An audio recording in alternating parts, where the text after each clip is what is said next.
The following is a presentation of the Magnitude Sports Network. Satter wants the ball. He's going to maybe tee it up for 11-3. He got it! 11 three-pointers for Ty Satter. It's unbelievable. Here comes the Fusion the other way. Nice ball in towards Kamai. Kamai able to set it down. Kamai beating the keeper. Shot on the way, and Kamai scores. 1-0 for the Fusion. And it's 1-2 pitch. Line shot up the middle. One run will score. Deer rounding third. He's coming to the plate. Verwest, they center in front. Scarborough down low, loose in front, in for a goal. South Shaley gets the first goal of this East Region title. Let's turn things over to the broadcast booth. The pregame show starts now. All right, one game down, 3 more to go here in this day 2 of this East Region, or day 3, I should say, of this East Region baseball tournament. Third place championship game will be determined today and played tomorrow. Let's take a look at the schedule. It wasn't pulling up yesterday. Let's hope it pulls up for us today, and looks like it will indeed stay there. So the Kindred Post 117 Vikings taking on the Aces, and then we got the West Fargo Vets taking on Wahpeton in our next game at 4. AA 9-inning friendly game at 6 tonight between the Fargo Post 400 Stars and West Fargo Patriots. So a lot of West Fargo action today here on Magnitude Sports. We have all 3 teams back to back to back. Aces, Vets, capping off with the Patriots. And then a half hour after that game starts, we'll have the Haymakers and the Devils Lake Storm. So here's what we know for tomorrow. The Fargo Post 400 Astros will play in the 1:30 game against either Castleton or Devils Lake. And the winner of this game will play at 11 a.m. tomorrow against the loser of Wahpeton and the West Fargo Vets. So it's possible that the Aces and Vets could square off tomorrow, depending on the outcome of today's games. And then depending on who wins the 11 a.m. game and the 1:30 p.m. game tomorrow, will determine who plays in the championship game at 6:30. And the winner of the Astros versus either Castleton Devils Lake, and then the winner of Kindred West Fargo versus whoever they end up playing will play in the third place game at 4 p.m. tomorrow. So that's where we sit right now here. Taking a look at the tourney stats through 1 game played today and a total of 8 games played in the tournament. We had 9 runs scored in that first game today with 9 strikeouts, 2 walks, 17 hits, 5 errors, and 13 left on base. That pushes the 8-game total to 69 runs scored, 94 batters struck out, 48 walks, 106 hits tallied, 28 errors committed, and 105 runners left on base. And through 8 games of play through the tournament so far here in this one. Just a fun little stat to keep together. If I really wanted to break it down, I could put a few more categories on there, but I only have so much time between games, so we went with the basic ones there. And we'll see if we can add to that in the future or not. Let's go ahead and take a look and see how these two teams compare, and I did get it. Yes. I wasn't sure if I put this together or not, but I did. So the Vikings 13-7 in regular season conference play. They're 0-1 in the tournament. They struck out 4 batters in that game against Devils Lake yesterday, but they also committed 7 errors, and that's what really hurt them. They only got 2 runs across the plate, allowing 9 of those 12 runs that Devils Lake scored in the top of the third, and to go along with 7 errors, and they would end up getting 10 run in 6 by the final of 12-2 in favor of Devils Lake. So they rank 3rd in the tournament. And now they'll take on a West Fargo Aces team here that finished 10-10 in conference play this regular season. They're 1-1 in the tournament with a 5-0 win over the Post 2 Jets in their first game. And then a 10-1 loss in their game last night against Castleton. So that means they've struck out 11. They've been outscored 10-6. And once again, they come into the tournament ranked 6th. Out of conference play. So we're going to have your keys to the game here, and that should be an interesting one. We're going to have it for you in 30 seconds on Magnitude Sports.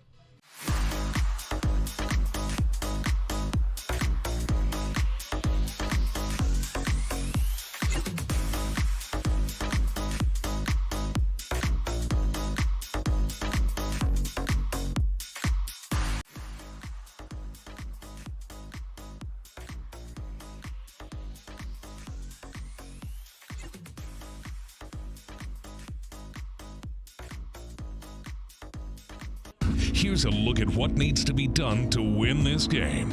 These are your keys to the game.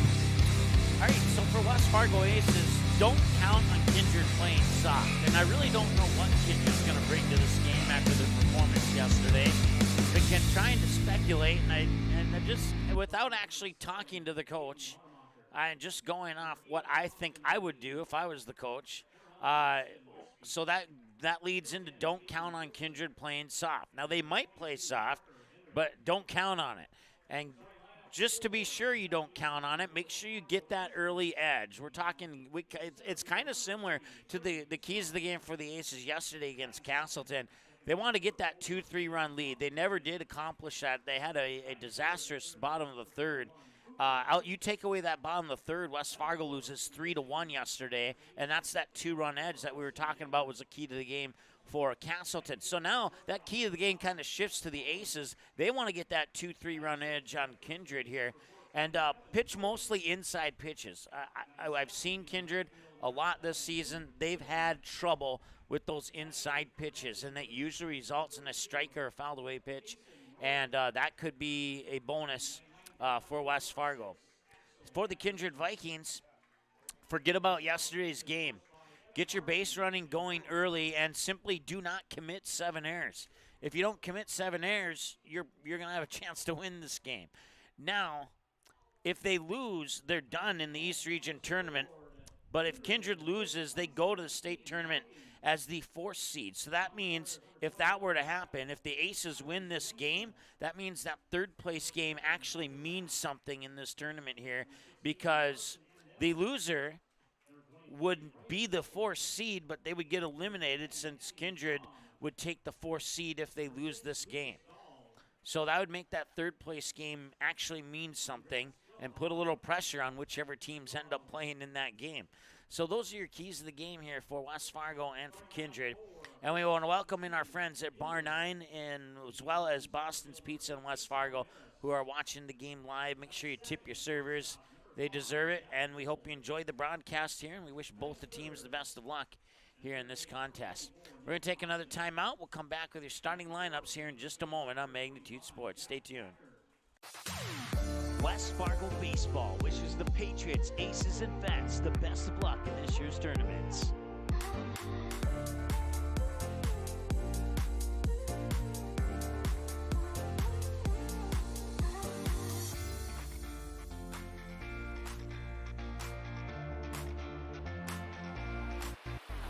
Gordy's Travel Plaza continues to improve products and services. Now open is the Beer Cave with wines and spirits. Pick up a fresh-made Sandy's donut along with a fresh bean-to-cup coffee or espresso. How about our tasty popcorn with warm butter on top, or cool down with the all-new Fresh Blend shakes, smoothies, frappes, frazzles, and more. Now open is Champ's Chicken, Hangar 54 Pizza, and Hot Mex Express. We are excited for you to try out the all-new items at Gordy's Travel Plaza in Castleton, serving Castleton and the surrounding communities for over 55 years.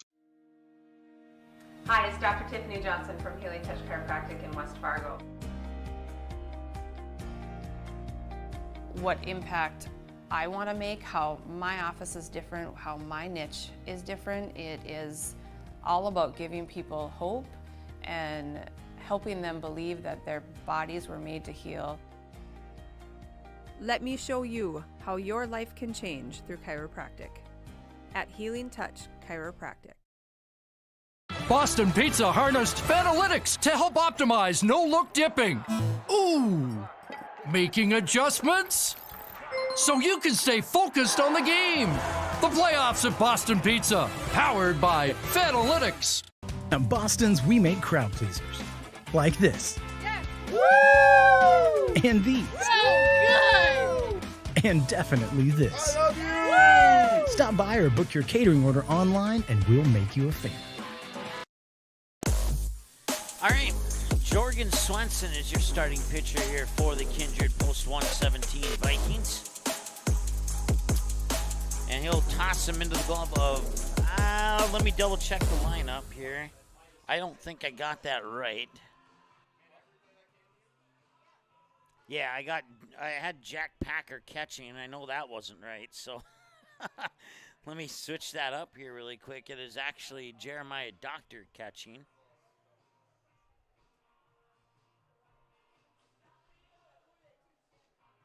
And Packers playing first base, right? Yep, okay, so somehow I switched those two up. But I knew that wasn't right the moment I saw it. So Jorgen Swenson starting, pitching on the mound.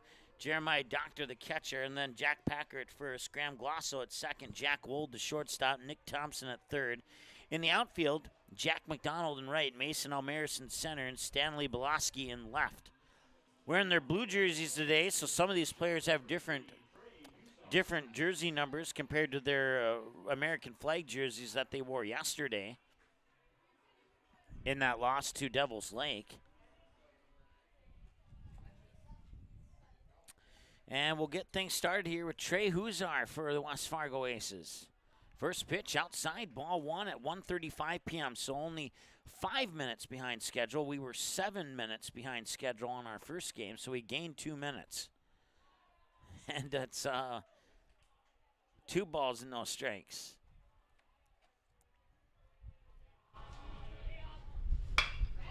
And Huzar is going to right field. It's going to drop for a base hit. Huzar will take the single, and the first hit of the game comes before the 1 minute mark of the game. The second baseman, number 4, James Buffington. On the third pitch, Huzar will single out into right field. And that brings up James Buffington now. So a runner on with nobody out. And Buffington had a hit to right field and a pop out to the second baseman in this tournament. He'll show bunt, pull the bunt back, gets a strike delivered, and it's 0-1.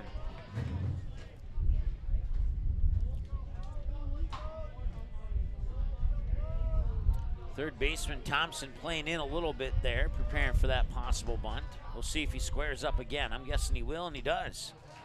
And the pitch is outside for a ball. 1-1 the count now here to Buffington.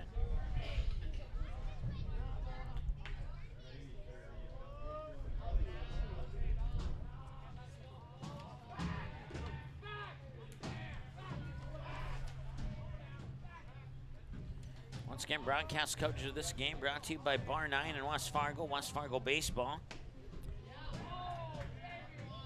Gordy's Travel Plaza, Touchmark in Fargo and Bismarck, Healing Touch Chiropractic in West Fargo, Boston's Pizza in West Fargo, Kindred Area Arts Partnership, Nipstead Farms, Swenson Farms, and MJ Nipstead Management Solutions.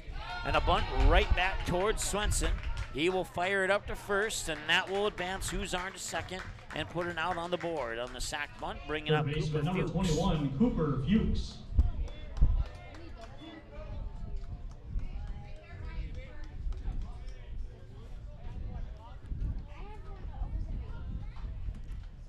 So West Fargo now with 1 out and a runner in scoring position here. Cooper Fuchs has 3 hits, a fly out and a ground out in this tournament.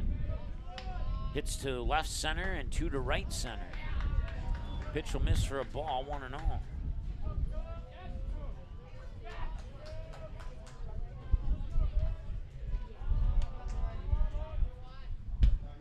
Pitch is low and in for a strike. Right at knee level on that strike there for Jorgen Swenson, and it's 1-1.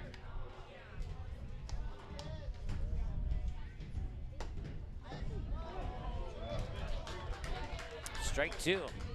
Hits the inside edge and then hits the outside edge.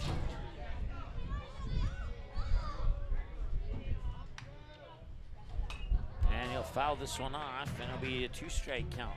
It'll stay a 2-strike count, I meant to say. 1 ball and 2 strikes.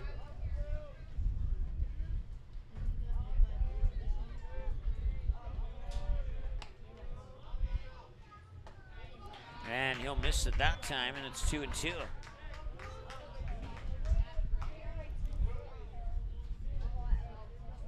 Well, we talked about West Fargo getting that early edge. Right now with 1 out, they could, that one comes off the face mask of Jeremiah Doctor. As I was saying, we're talking about West Fargo getting that early edge and the keys to the game there. And right now with 1 out, base hit could bring in Huzar and start to develop that particular aspect of the game for West Fargo that they would need. Had 1/3 of it accomplished. 2-2 the count. We'll stare back at Huzar in second, deliver the pitch, and this one's up. Thompson at third makes the catch, out number 2.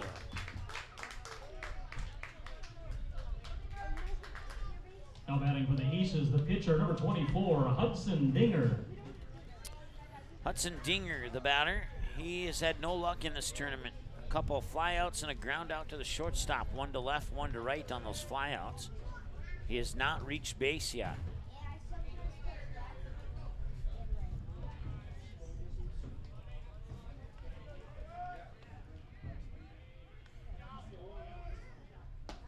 There's a strike, 0-1.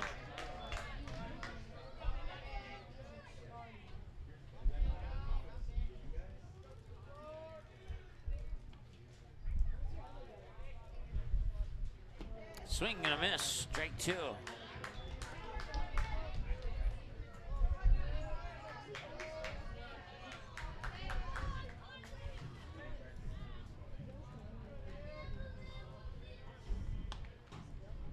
And that one's chopped foul. We'll stay at 0-2.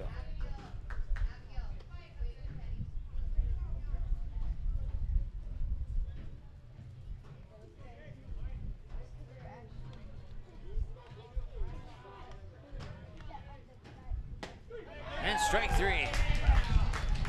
That ends the inning. They strand one on base. 0-0. West Fargo Aces. No runs after the across. top of the first. Mason Almaris, Jack Wold, Nick Thompson. Batters 1, 2, and 3 for Kindred when we return after this. And on the Magnitude Sports Network, stay tuned. We'll be back in just a moment.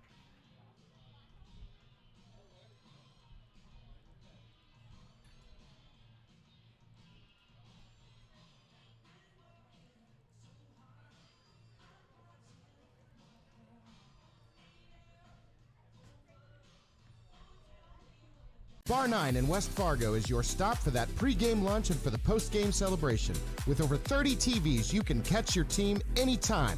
We have a delicious food menu including wings, pizza, sandwiches, and more. Enjoy it inside or head on outside, day or night, to relax in the comfort of our updated outdoor patio. We also have slots, blackjack, pull tabs, and all gaming proceeds earned go to support West Fargo baseball. So catch your team's game tonight at Bar 9, 1405 Prairie Parkway in West Fargo. Hi, it's Dr. Tiffany Johnson from Healing Touch Chiropractic in West Fargo. What impact I want to make, how my office is different, how my niche is different, it is all about giving people hope and helping them believe that their bodies were made to heal. Let me show you how your life can change through chiropractic at Healing Touch Chiropractic.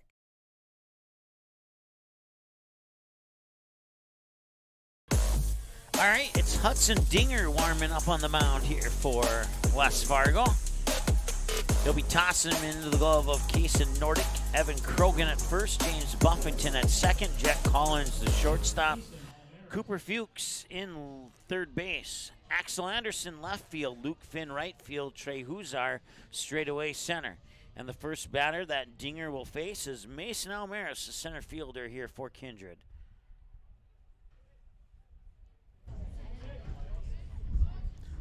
First pitch is delivered low, ball 1 to Almaris. Almaris has had no luck in this tournament. He's been to the plate 3 times. He's flied out 3 times. 1 to left, 1 to right, and a pop out to the second baseman. Takes a strike there, it's 1-1.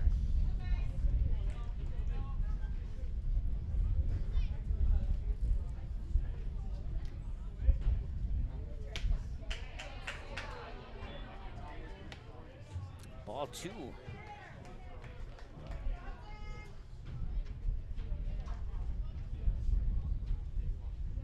And that's a nice hit ball to left field, and now he finally reaches base for the first time in the tournament. Gets a base hit to left field. The shortstop, number 5, and he's 1 for 1 Jack here Wold. in this game after going 0 for 5, or I'm sorry, 0 for 4 in the previous game. Jack Wold now the batter. See if he can gained some more momentum here after that hit by Almaris.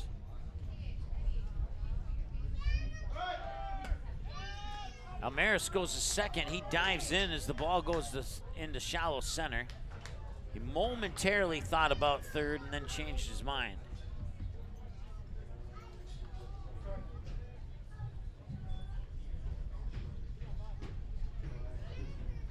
0-1 as the pitch came across for a strike, and now the Vikings showing that they're probably not gonna do what they did yesterday, but then again, we'll wait until the third inning to make sure on that.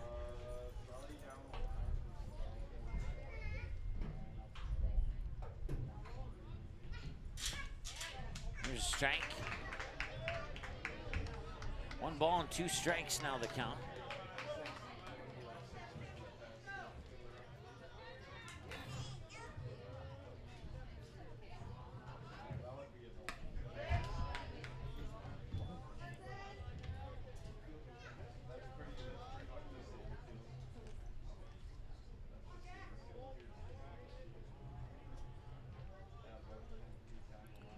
Two. Going to center field, Trey Huzar is in, and Almaris is back to second. Out 1 recorded, and that brings up Nick Thompson. Third baseman, number 24, Nick Thompson. So a shallow, short fly out to center. Keeps Almaris on second, records out 1. Nick Thompson now 0 for 1. On his at-bats, he had a pop out to the shortstop in that game against Devil's Lake yesterday.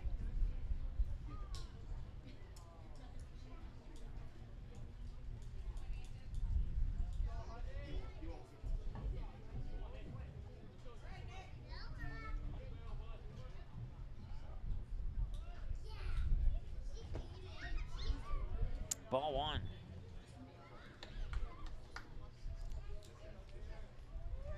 Next up, it'll be Devil's Lake. No, I'm sorry, it'll be Wahpeton taking on the West Fargo Vets.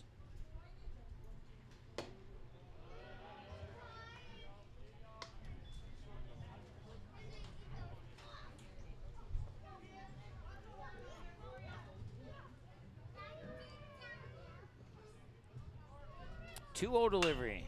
Popped up, fouled away, 2-1.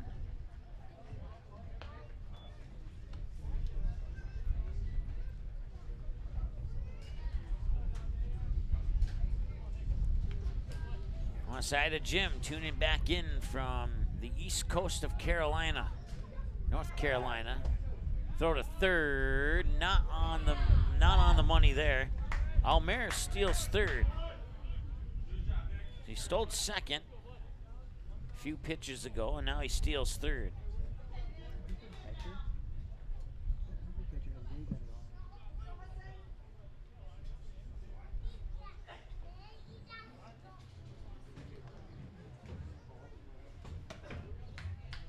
And Nordic couldn't frame it up over the strike zone, and now result in a walk. First baseman, number 45, Jack Packer.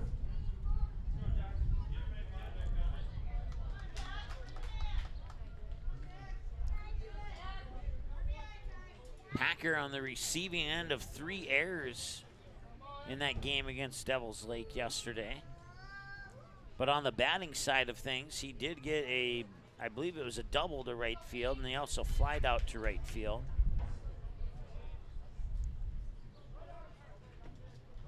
All the good things for Kindred happened in the first 2 innings of that game yesterday against Devil's Lake. After that,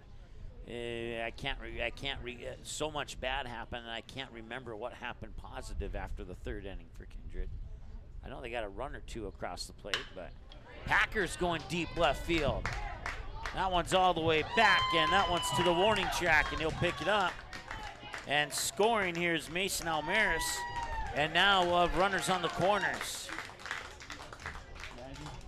as Nick Thompson makes his way all the way over to third on the deep single, RBI single by Packer to left field. Jeremiah Doctor.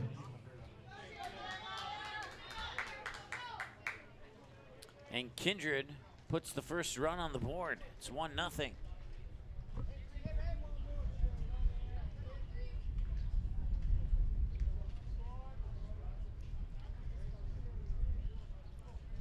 Jeremiah Doctor had a hit to left, a fly out to left center, and a pop out, I should say, to the second baseman in the game yesterday against Devils Lake. And he swings and misses here for strike one.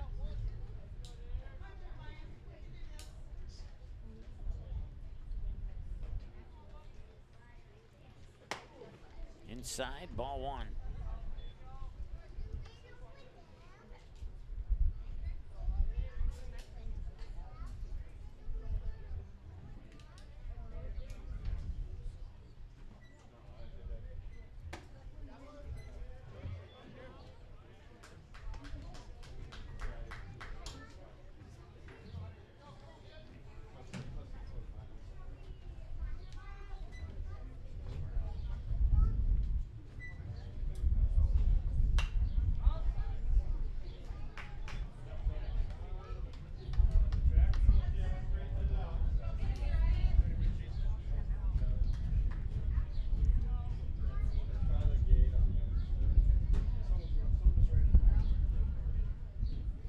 Two-two pitch.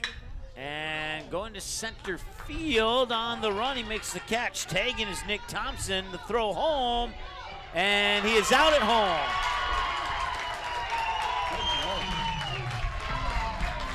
So the catch in center field's out two. The tag out on Thompson at home ends the first. Kindred gets one. They strand one. And they have a 1-0 lead on a pair of hits going into the second inning of play. We'll be back after this with more in a moment on Magnitude Sports. Stay tuned. West Fargo Baseball wishes the Patriots, Aces, and Vets the best of luck in this year's tournaments.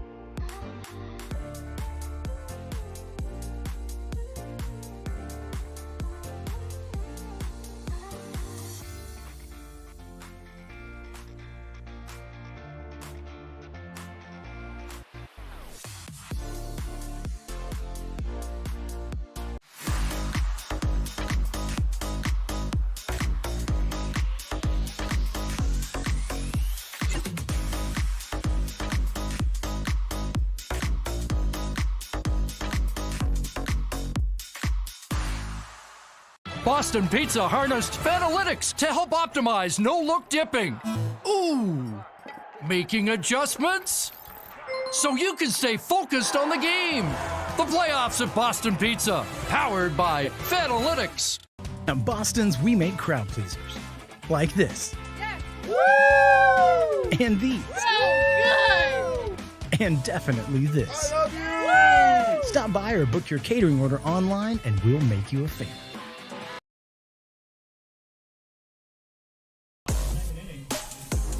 For the Aces, shortstop number 5, Jet Collins.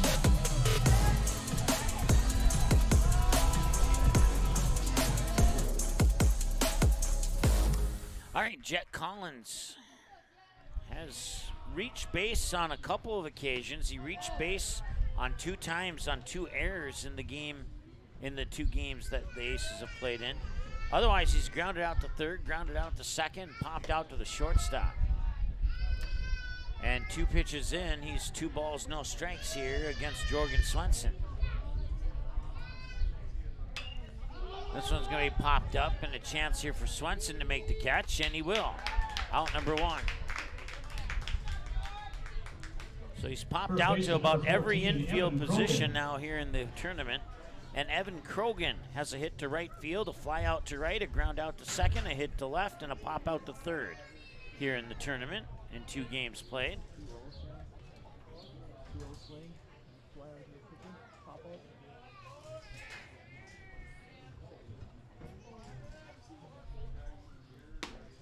Pitch misses outside for a ball, 1-0.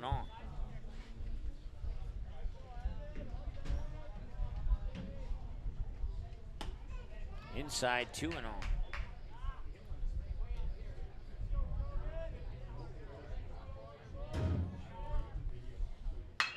Now it's going to the gap in right. Going all the way back, and that is gone! It is a solo home run for Evan Krogan. It's the first home run of the tournament.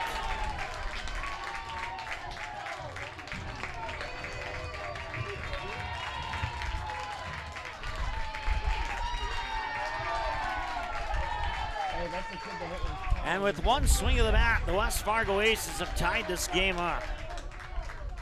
First home run of the tournament. Congrats. Number 14, Evan Krogan. And what a way to tie the game Now up batting, here. right fielder number 11, Luke Finn.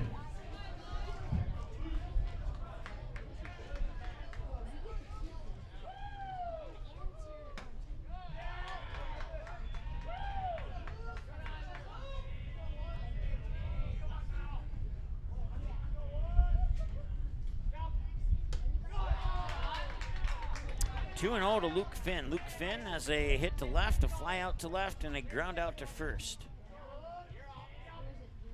2-0, swing and a miss, maybe tapped it. Either way, it's a strike, 2-1.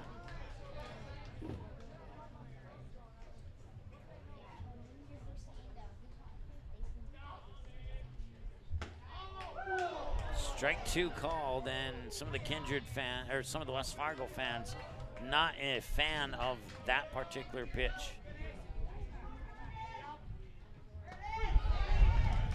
And he strikes him out. Gets him looking. Out number 2. Kaysen Nordic, the batter now. The catcher, number 32, Kaysen Nordic. As Jorgen Swenson records his second strikeout on the Gordy's Travel Plaza strikeout counter. And that pitch is in for a strike as well, 0-1. Nordic had an infield hit on a bunt single. He also had a fly out to the shortstop and shallow left center and a fly out to the center fielder in this tournament. Now he's going to likely ground out Jack Wold, and he got it over there in time to Jack Packer for the out. And that will do it for the top of the second inning.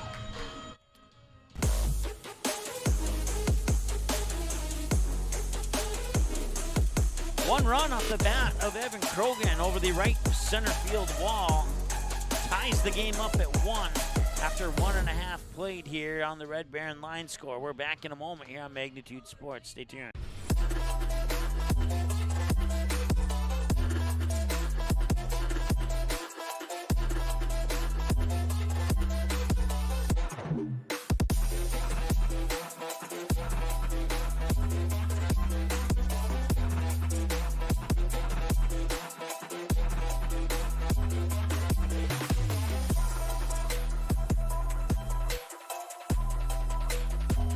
Sweet Shots is Fargo's premier golf entertainment destination. Sweet Shots will host your birthday, bachelorette party, corporate events, date nights, or a night out with friends and family. Need help with your golf game? Visit with one of Sweet Shots' PGA teaching pros. Hungry? They have a full food and beverage menu too. Try your shot in one of 60 climate control hitting suites or one of 5 indoor full swing simulators that include golf, hockey, hunting, football, soccer, and zombie dodgeball. Make the trip to 3400 James Way South in Fargo or visit sweetshots.com for much more.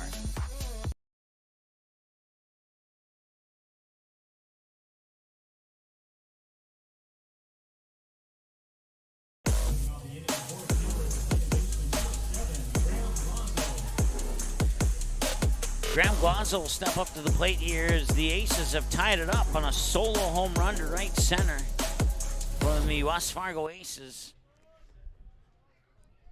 22 minutes into the ball game now here, and that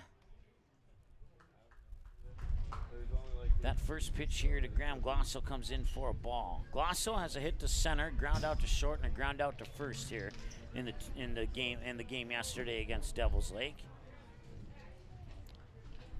2 balls and no strikes. The count now here to Glosso. We'll see Jorgen Swenson and Stanley Belaski this inning as well here for Kindred. The 2-0 pitch. Swung on right back to Dinger. And Dinger will ding it over to first to Krogan. And it is a 1-3 ground out.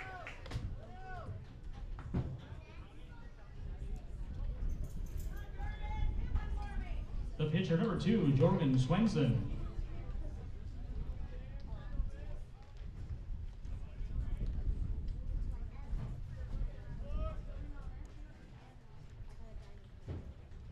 First pitch to Swenson. That pitch will go outside. Swenson's 0 for 3. He has not reached base yet here in the tournament.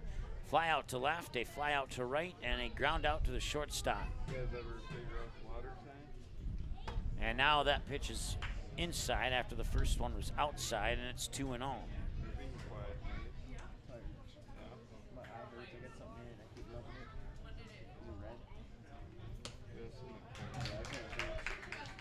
It's not terrible. 2-1.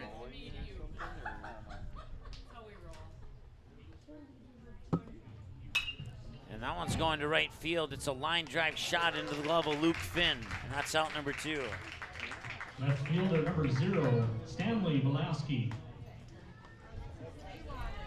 And Stanley Belaski, who doesn't believe in jersey numbers, I'm just kidding, steps up to the plate here.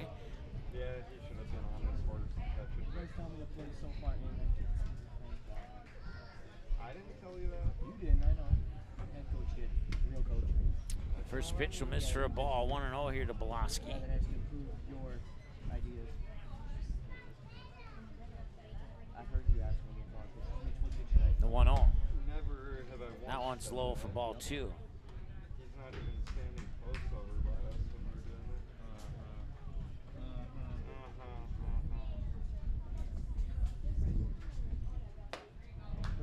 And a strike call. 2-1 the count now here to Belaski. Jack McDonald is the batter on deck with 2 away if Belaski can reach base. Pitch is high, ball 3.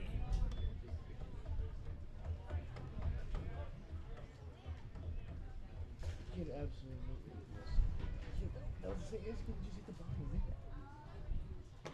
And I'll walk him.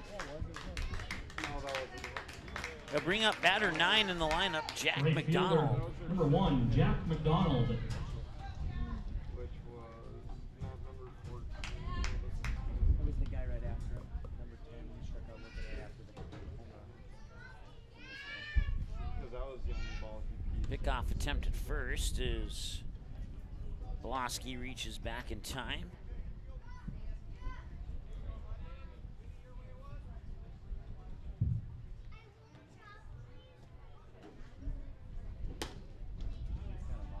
And that one will miss for a ball. 1-0 to Jack McDonald.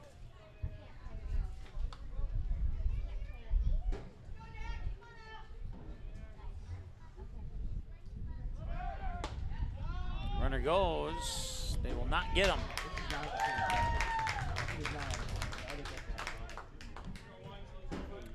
Belaski takes second.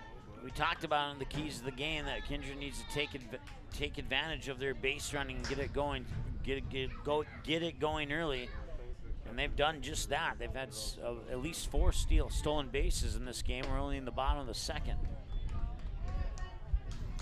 Mason Almaris has 2 of those 4 stolen bases, as he stole second, and then a few pitches later stole third.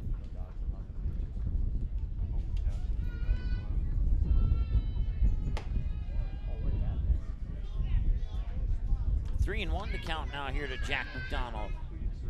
Back-to-back 3-1 counts on back-to-back batters for Hudson Dinger. Dinger will come back with ball 4. Puts 2 runners on and brings us back to the top of the order. Center fielder number 8, Mason Almaris. And a quick visit to the mound here for the West Fargo Aces. Visit to the mound brought to you by the Marsh McLennan Agency of Fargo. You can visit them online at marshmma.com to learn about the services they can provide for you here in the Fargo, West Fargo, Moorhead, and surrounding area. Once again, their website is marshmma.com. This visit to the mound for the West Fargo Aces has been presented to you by the Marsh McLennan Agency of Fargo.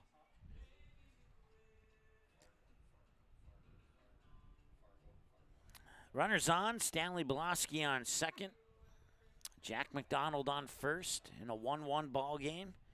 Kindred got their run in the bottom of the first. West Fargo responded in the top of the second with a solo home run to right center. And that's where we sit right now, 1-1 on your Proceed scoreboard. 2 away, 2 runners on in the pitch. In for a strike, 0-1 to Mason Almaris, who broke his drought and his tournament drought here with a single to left on his last at bat. Prior to that, he was 0 for 4.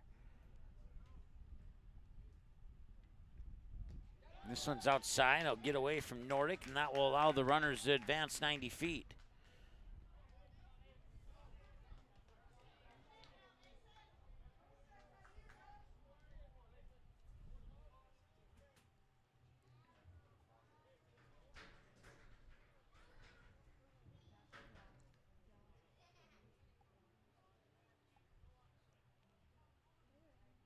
Here's the 1-1. In for a strike.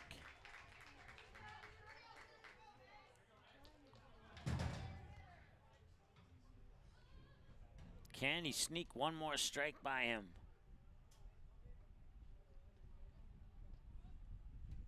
And Almaris will reach for it and foul it away.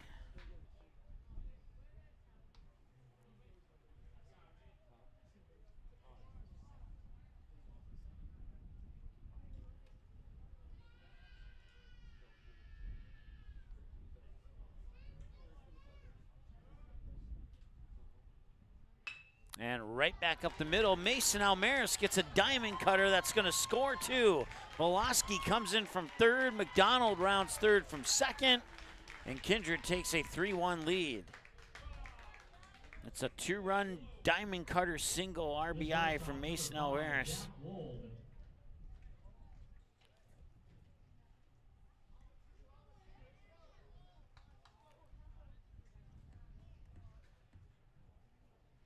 Jack Wold 0 for 1.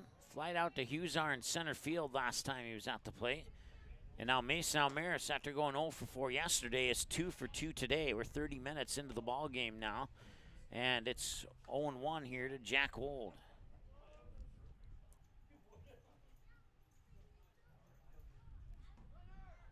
Runner goes, and the throw up to second will be off the mark and not in time. And Almaris with his third stolen base of this game here in the bottom of the second.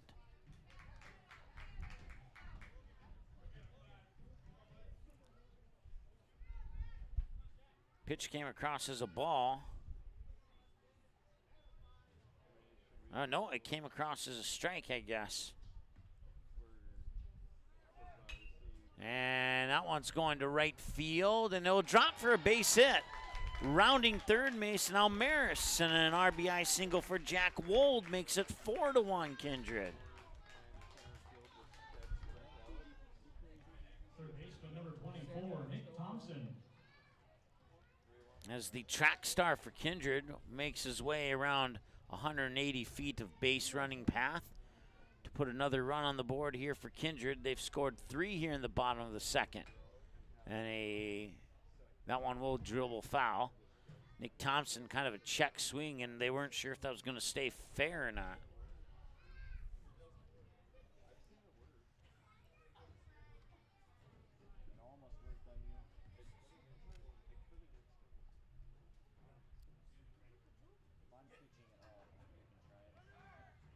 Runner goes, throw to second, will not be in time, and another stolen base for Kindred.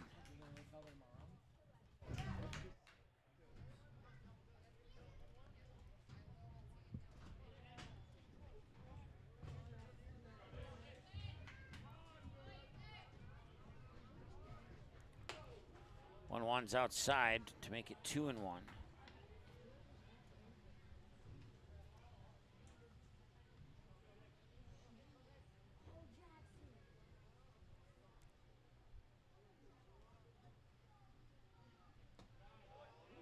And now it's 3-1.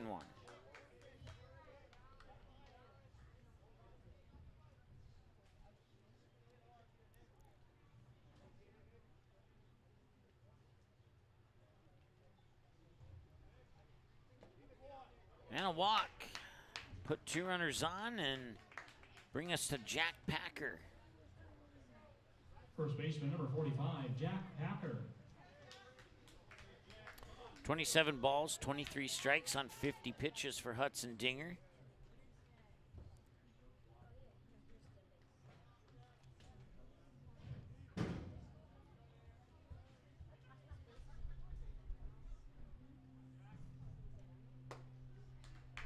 Strike delivered there, 0-1. Packer singled to left last time he was at the plate.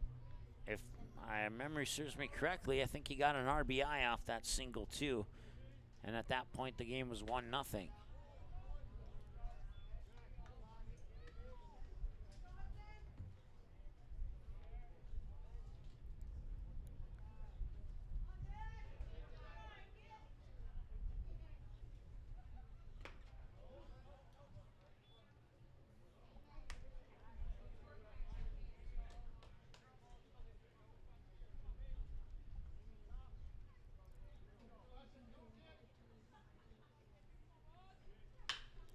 Packer sends it up center field. Huzar's underneath it. He makes the catch for out number 3, and they'll strand 2 on base. They get 3 across though on 3 hits for a total of 4. And they lead 4-1 after 2 complete on the Red Baron line score. We'll be back in a moment here on Magnitude Sports. Stay tuned.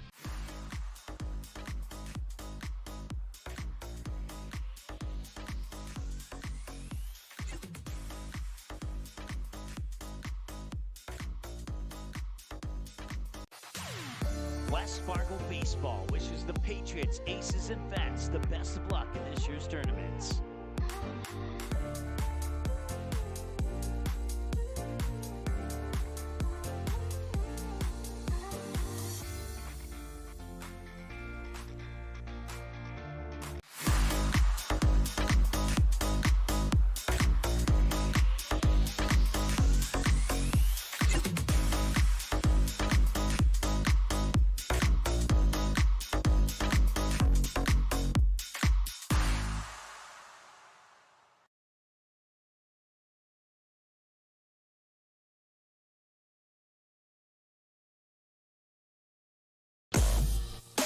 We move to the top of the 3rd, and the West Fargo Aces find themselves trailing by 3 after 3 runs scored in the bottom of the 2nd here by Kindred. Axel Anderson, Trey Huzar, James Buffington. Those will be the 3 that we see this inning here for the Aces. Swenson, 11 balls, 19 strikes on 30 throws, according to my numbers. It's throw 31. Swing and a miss, strike 1. Anderson has flied out to center, grounded out to 2nd, and reached base on an error charge to a shortstop here in this tournament in 2 games played.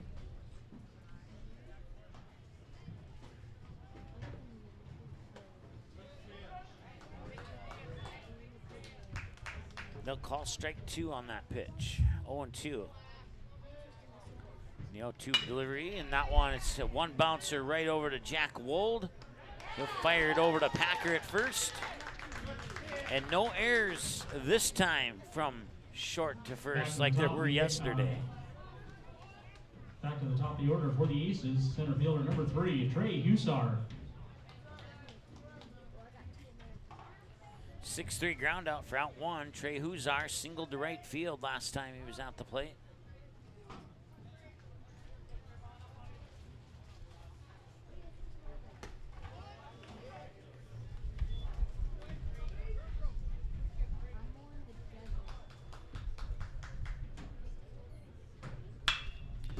And a bouncing ball to first. Packer steps on the bag, and that will do out number 2.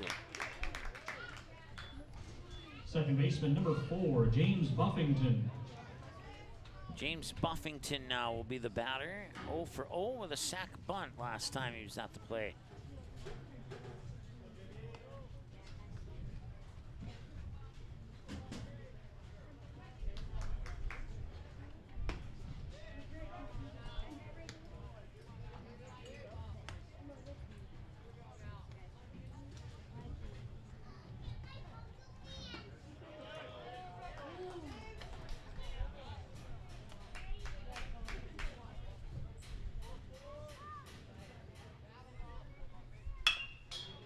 And 1 bouncer to 3rd. Thompson crossed the diamond to Packer. Got it. No runs, no hits, no errors, nobody left on base. It was a 3-minute top of 3rd. We'll be back in a moment here on Magnitude Sports. Stay tuned. Bar 9 in West Fargo is your stop for that pregame lunch and for the postgame celebration. With over 30 TVs, you can catch your team anytime. We have a delicious food menu including wings, pizza, sandwiches, and more. Enjoy it inside or head on outside, day or night, to relax in the comfort of our updated outdoor patio. We also have slots, blackjack, pull tabs, and all gaming proceeds earned go to support West Fargo baseball. So catch your team's game tonight at Bar 9, 1405 Prairie Parkway in West Fargo.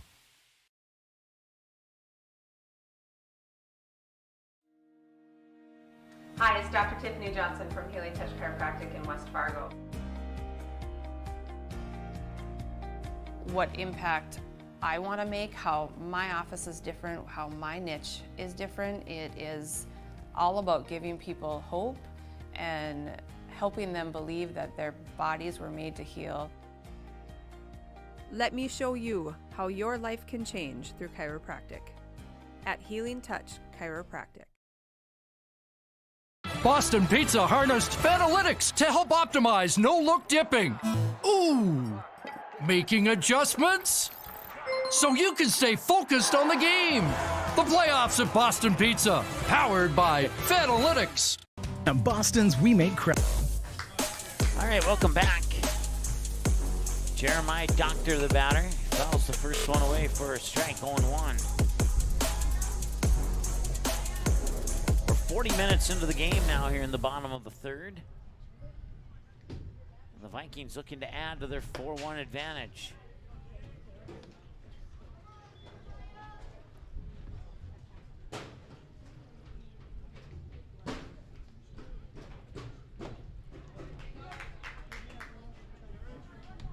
Quick 1-2 count here to Jeremiah Doctor. He's 0 for 1 in this game. He flew out to Huzar in center field last time he was at the plate.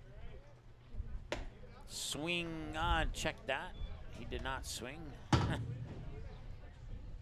looked down at my monitor and I thought he swung. 2 balls and 2 strikes. And this time he'll check his swing. And the third base umpire says he did not follow through with that swing, so it'll result in a ball 3.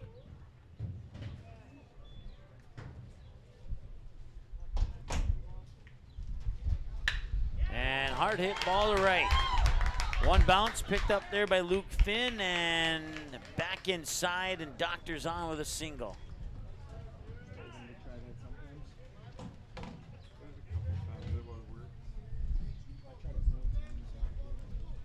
Number 11, Xander Rath, courtesy running for the catcher, Doctor at first for Kindred. Now batting second baseman, number 7, Graham Glazo.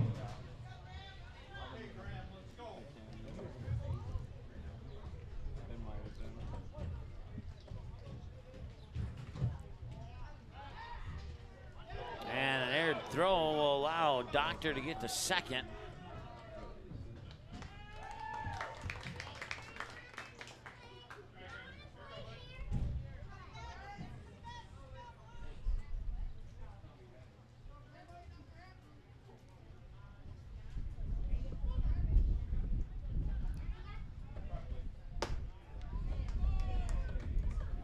One and all. Glazo grounded out. Right back to Dinger on a 1-3. Last time he was at the plate.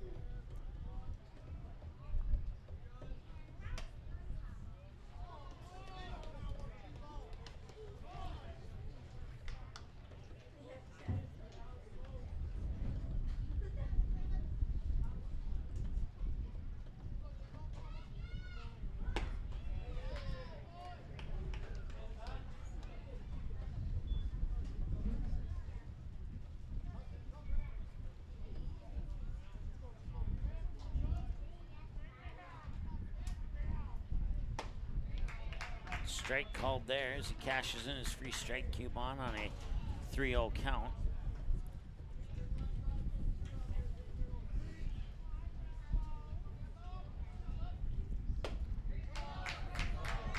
Nice strike called there. We've seen 14 runs scored here on day number 3 of the tournament so far. Go along with 21 hits. And 11 runners left on base up to this point. That includes everything that's happened through the bottom of the third here. Jorgen Swenson.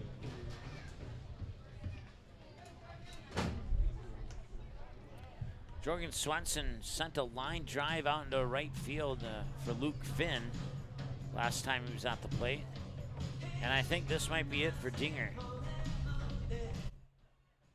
Yes, it will. Dinger's done at 66 pitches, 36 balls, and 30 strikes. They'll bring in a new pitcher. We'll take a break. We'll be back in a moment. Give you those details in just a moment. Hey, it's Mike with Magnitude Sports. Check out this channel right here, Dakota Fins and Feathers Outdoors. It's owned and operated by a family in Bismarck, North Dakota that I've known for over 2 decades. Kids have grown up into fine young men, and during their high school careers, some of them even played games that were broadcasted on Magnitude Sports. If you like hunting, fishing, general outdoor life, sunrise, sunset, everything hunting and fishing related, dogs, hunting dogs, they're the best. Then check out the channel and show them some love. Go to Fins and Feathers Outdoors. Subscribe to them today.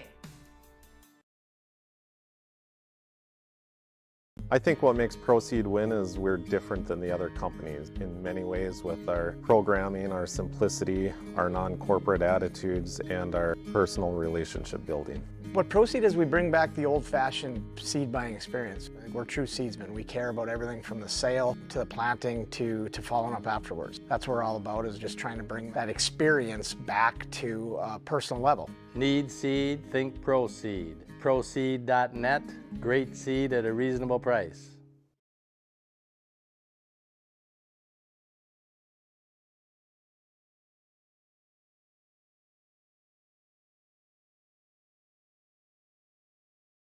Gordy's Travel Plaza continues to improve products and services. Now open is the Beer Cave with wines and spirits. Pick up a fresh-made Sandy's donut along with a fresh bean-to-cup coffee or espresso. How about our tasty popcorn with warm butter on top, or cool down with the all-new Fresh Blend shakes, smoothies, frappes, frazzles, and more. Now open is Champ's Chicken, Hangar 54 Pizza, and Hot Mex Express. We are excited for you to try out the all-new items at Gordy's Travel Plaza in Castleton, serving Castleton and the surrounding communities for over 55 years.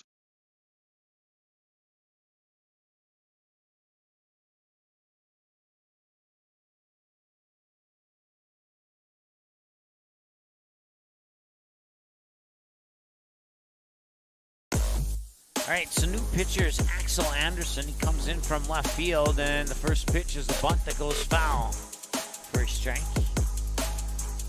Jorgen Swenson, the batter.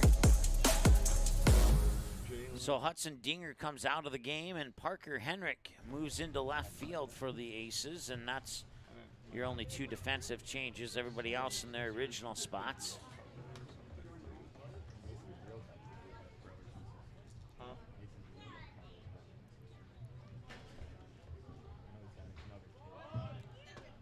Showing bunt, pulls the bunt back, and it is ball 1.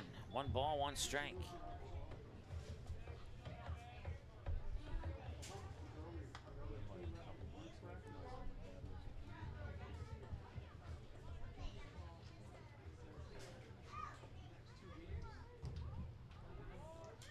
They'll show bunt again. That pitch comes in a hair high for ball 2.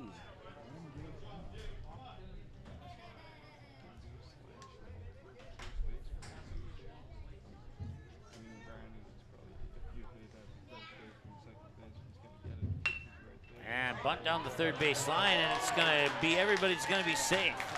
It's a bunt single for Swenson, and that loads the bases.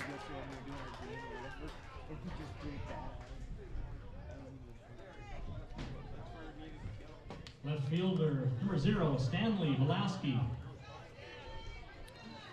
Nobody out. Dinger responsible for Doctor on third and Galazzo on second should they come in and score. And Axel Anderson's responsible for Jorgen Swenson on first. 1 ball, no strike.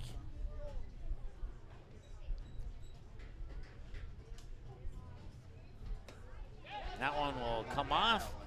The glove of Nordic. Doctor will score. It's 5-1. That leaves first base unoccupied as the other runners advance. 90 feet on the wild pitch. So Glosso to third, Swenson to second, first base free, and Pulaski 2 balls, no strikes. Can make that 3 balls and no strikes.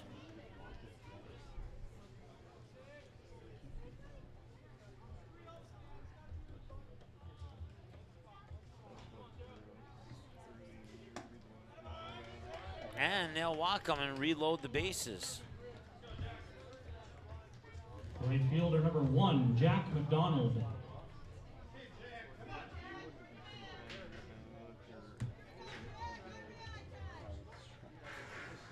I would have been like this. Big eyes. High for a ball, high and out.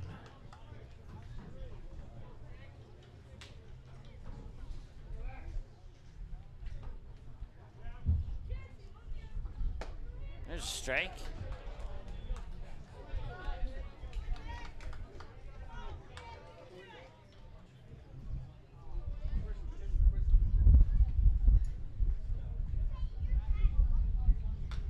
One, fouled off, 1-2.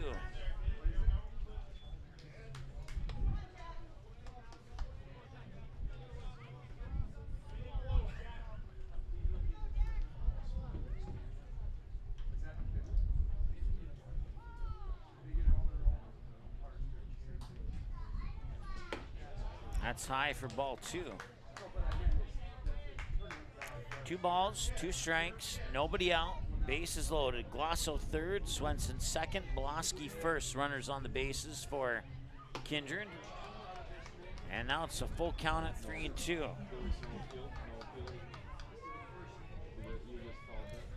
And the season is slipping away from West Fargo here in the bottom of the third. Ball 4, and it's 6-1. Glosso will score, and that will close the book on Hudson Dinger. He gives up 6 runs on 6 hits and strands 3 runners on base. The rest of the runners are the responsibility of Axel Anderson. And this one's going to right field. Luke Finn is there. He catches it. Runner tags and play at the plate. He's out. Pulaski also tags on second. Runners on the corners now. Out 1. Actually, it's out 2 because the fly out to Luke Finn was out 1. The tag out at home was out 2. Jack Wold.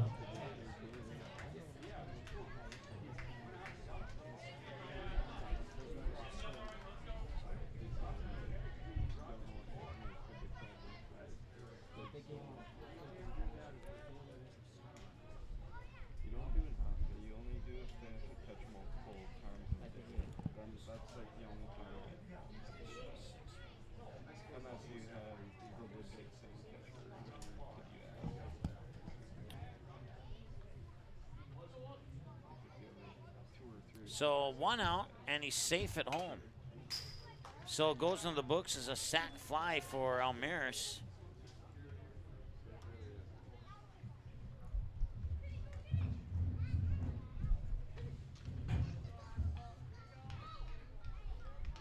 And it's 7-1 now. And to get caught up on everything else, it's Jack Wold, no balls and a strike. 1 for 2 in this game for Wold. A fly out to center and a single to right.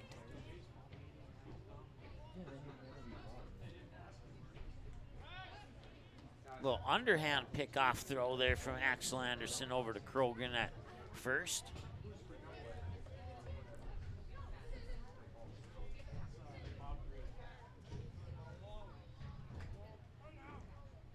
Another pickoff attempt.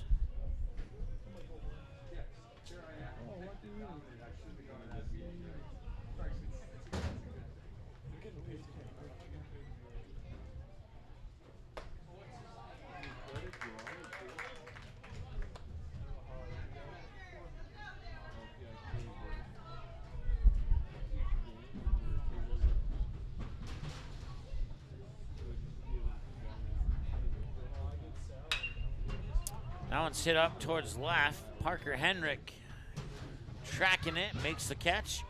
Boloski tags on third, now he goes back.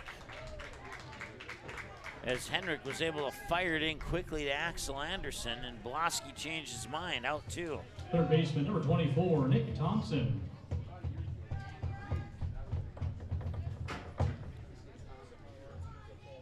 Nick Thompson, been to the plate twice, he's been walked both times. That's ball one, and now Thompson will wave in Boloski, and he's safe at home. And it's 8-1.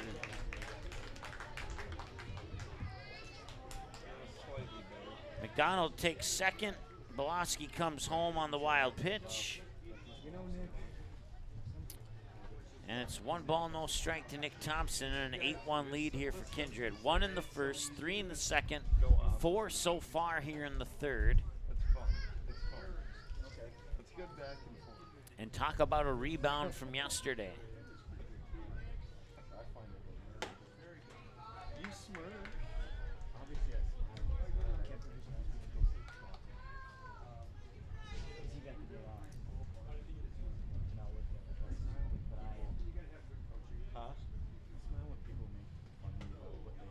Now call that strike 2, even though it was right at the sneakers of Thompson pretty much. 1 ball and 2 strikes.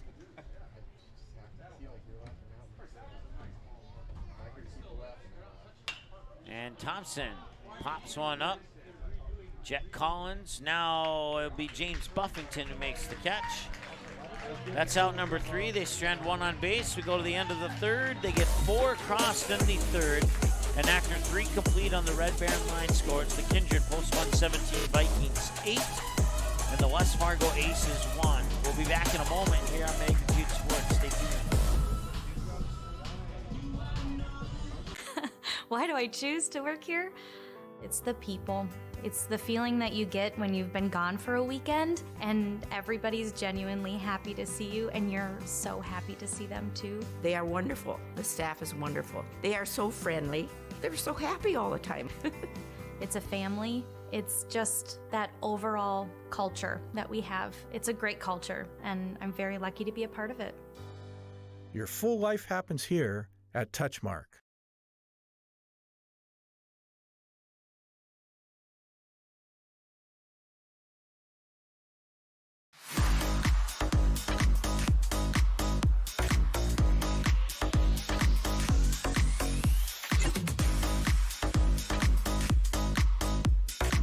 Bar 9 in West Fargo is your stop for that pregame lunch and for the postgame celebration.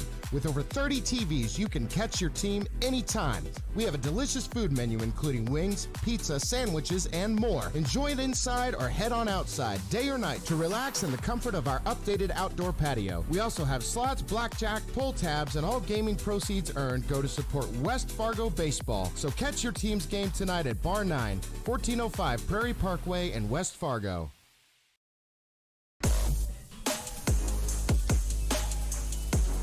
Welcome back. Cooper Fuchs will lead it off here for the Aces in the top of the 4th.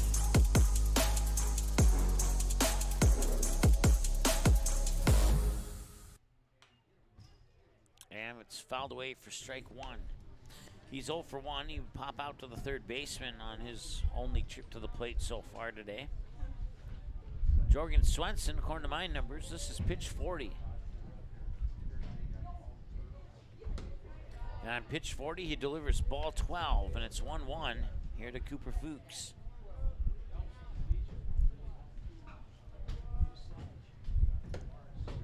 And he'll just miss on the inside for ball 2. 12 balls, 28, check that. 13 balls, 28 strikes, 41 pitches, and now pitch 42 comes in for ball 3 for ball 14 on his count.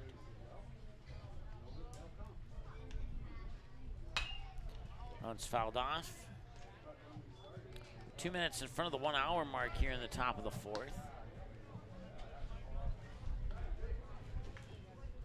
Hour 44 or less on day 1 for all the games.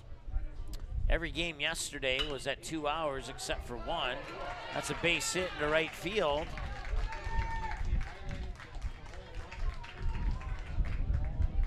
And a runner on. Cooper Fuchs gets a hit. Now batting number 24, Hudson Dinger.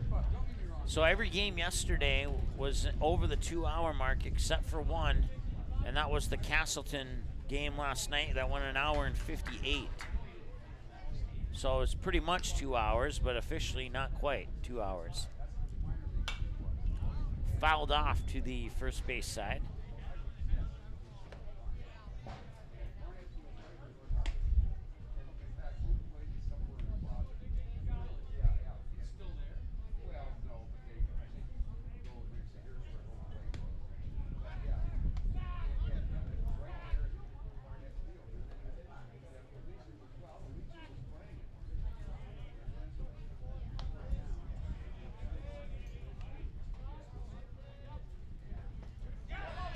That one will pop away. Fuchs will take off for second.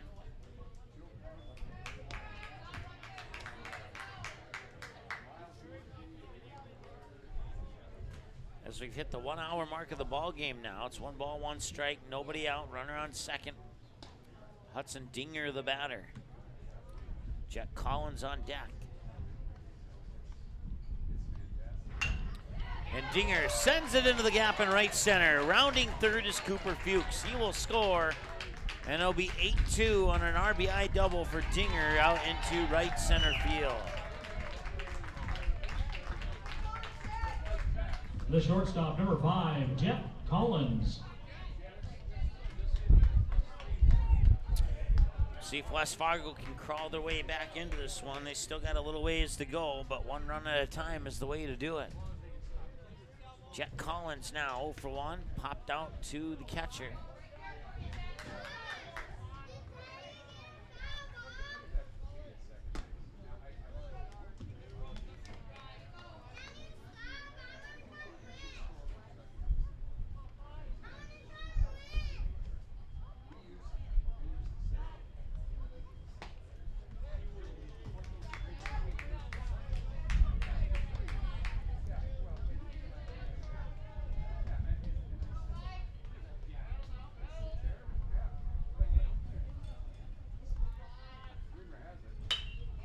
That one's going to left center. Charging after is Almaris, and he'll get it off a hop. It'll be a single and a base hit for Jet Collins.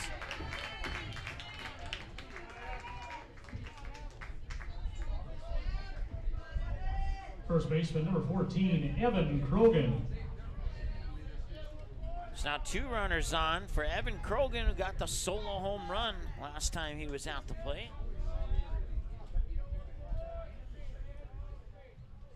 See if he can get a good pitch like he did last time. Takes the first one for strike 1.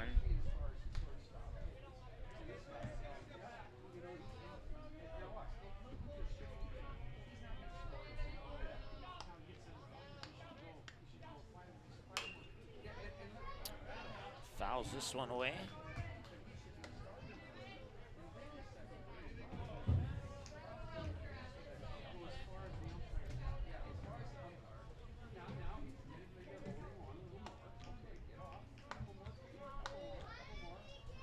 Swing and a miss, and he strikes out. Right fielder, Luke number Finn. 11, Luke Finn. 0 for 1, struck out looking last time he was at the plate.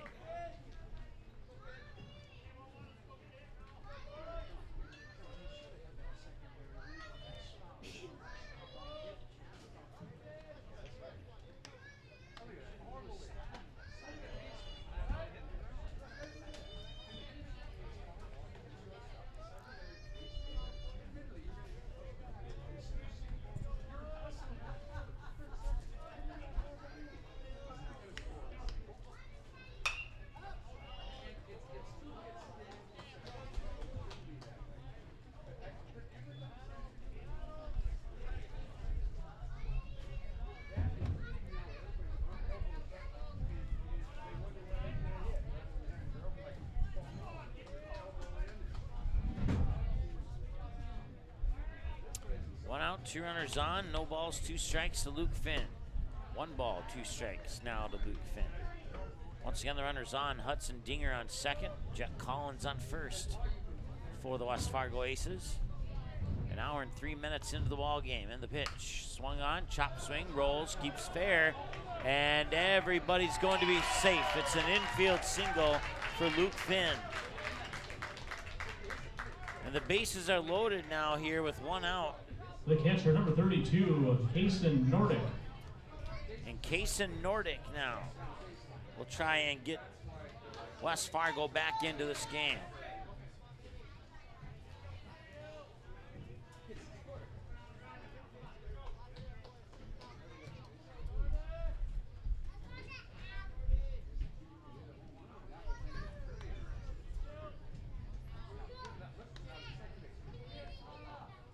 Swing and a miss, strike one.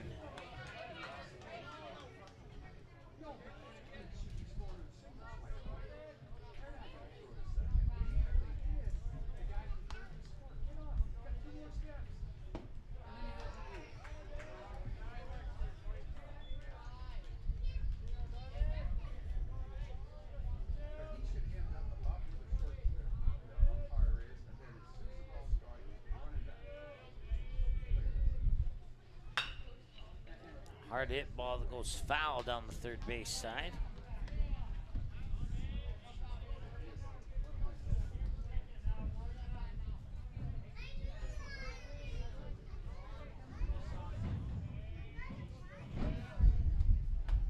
Swing and a miss.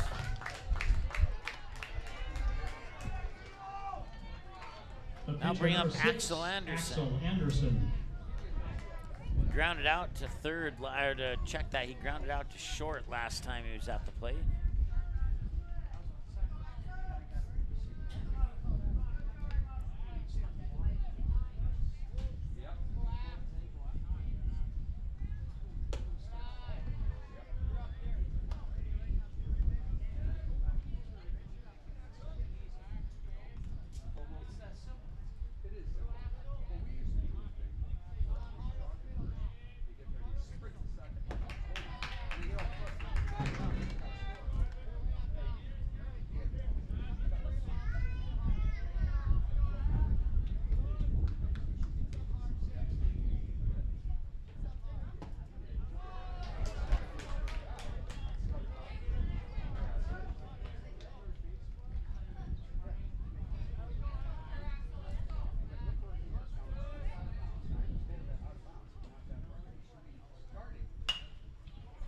That one's sent to left field. Boloski going after it, and he makes the catch over the foul line. They'll strand three on base, and now bring us to the middle of the fourth. So the Vikings get out of what could have been a dangerous inning there for West Fargo, and they maintain their 6-run advantage heading into the bottom of the fourth. Halfway through, an hour and 7 minutes in, we're back in a moment here on Magnitude Sports.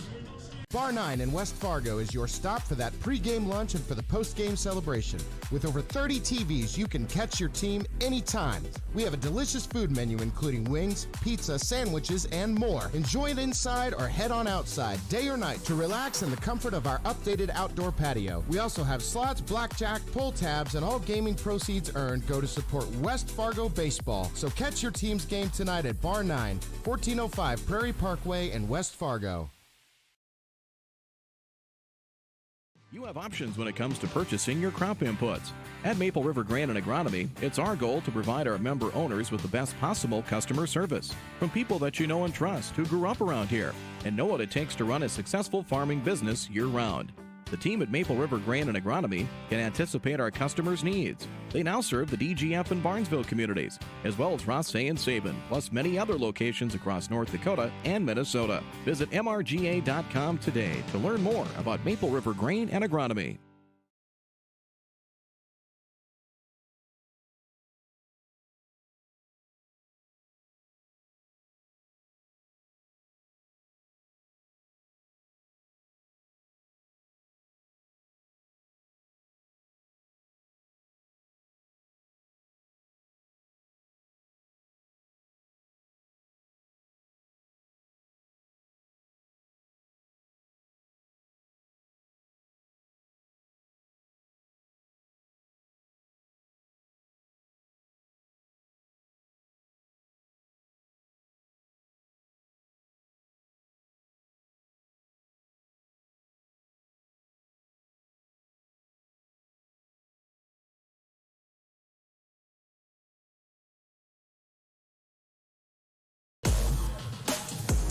Leading off the inning for Kindred. First baseman number 45, Jack Packer. All right, so some defensive changes here for West Fargo. Axel Anderson goes out to left field. Parker Henrik goes from left to right. Espen Westby comes in to play catcher, and your new pitcher is Luke Finn.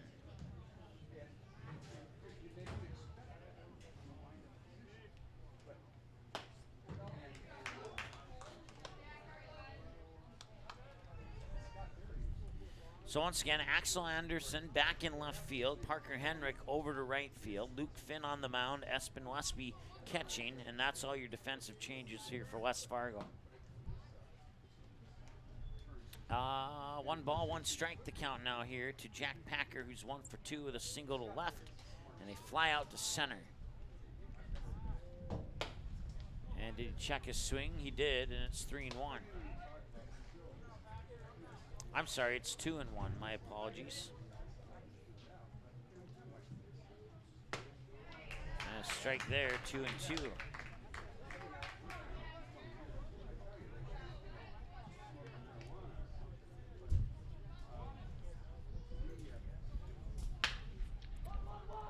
Grounder, bouncing ball to short, and it's an error on Jet Collins.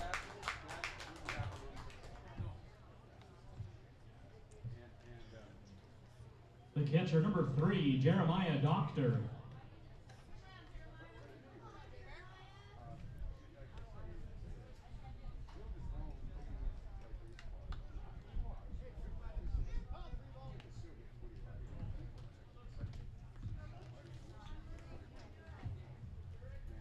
Jeremiah Doctor now 1 for 2, fly out to center, single to right, and a rolling ball to third, and the pick at first, and it's good. And that's out number 1. That will advance Packer over to second. Second baseman number 7, Graham Glazzo.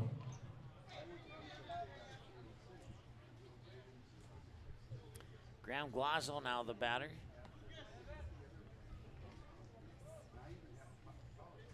And it looks like we'll have a courtesy runner maybe and it's going to be, I can tell you in 2 seconds here, Lucas Dahl will come in and run for Jack Packer. Number 6, Lucas Dahl. Pinch running for first baseman number 45, Jack Packer, at second for Kindred.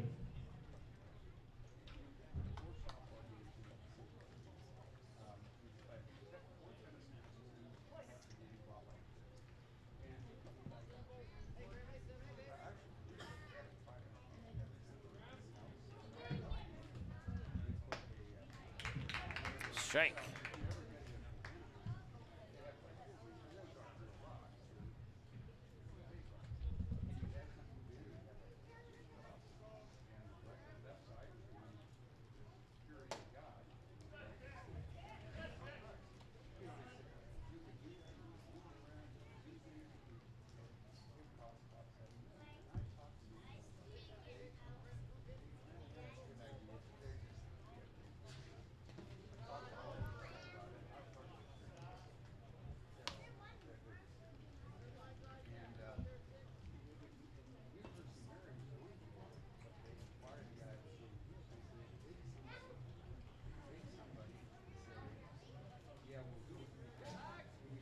Now Finn will step off, forcing Lucas Dahl to touch up on second. So Coach Almaris getting a little more speed out there on second base as he comes into pinch run for Thompson.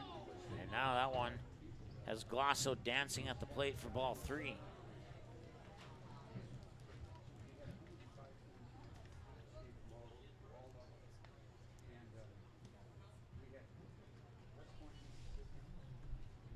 Three-one count. Outside walked him. And that puts runners on first and second. Brings up Jorgen Swenson, batter 7 in the lineup. The pitcher, number 2, Jorgen Swenson.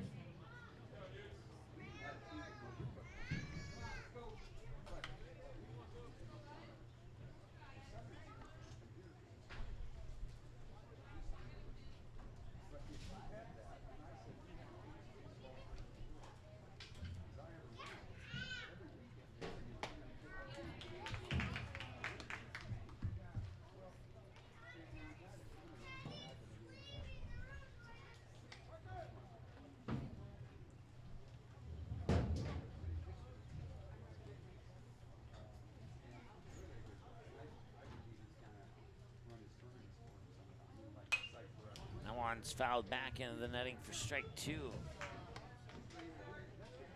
So Kindred looking to get that one they gave up back here in the bottom of the 4th.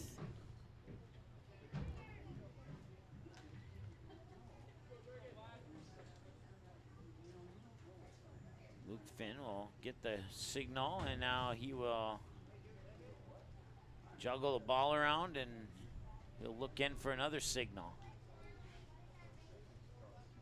He'll peek back at second and deliver. High and in, ball 1.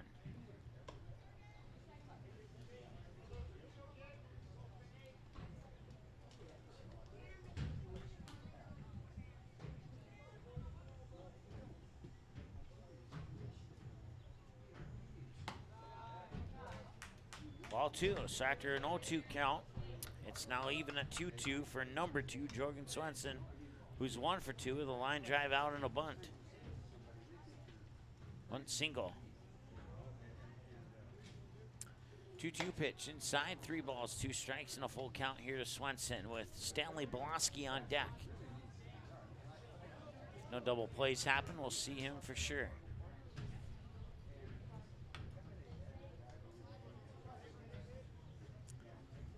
Getting the ear to arm to clap signal from Coach Almaris to Glasso on first.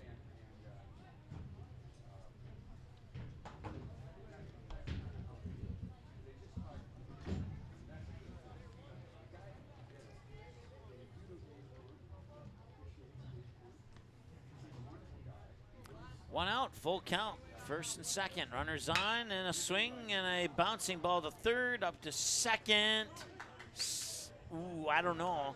Might want to look at the replay on that one, but they're calling them out. Runners on the corners, out 2.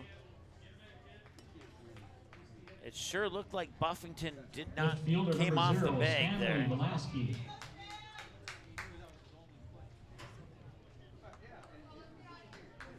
So Swenson reaches on the fielder's choice as a result. Lucas Stahl over to third. Glasso out at second. Jorgen Swenson on first. Runners on the corners now with 2 outs. And I didn't see where that one went. Oh, it's going to right field. And it drops foul. I don't know if anybody on the field saw where that one went because nobody started moving until late. I know I certainly didn't see it.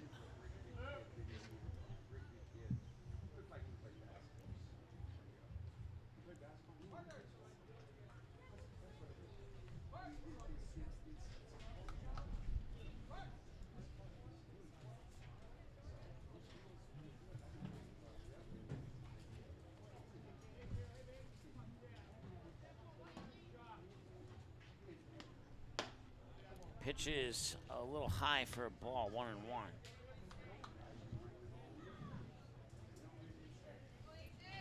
Two away here in the bottom of the 4th. Kindred threatening to extend their 8-2 lead here. Inside and nearly nicked them. Ball 2.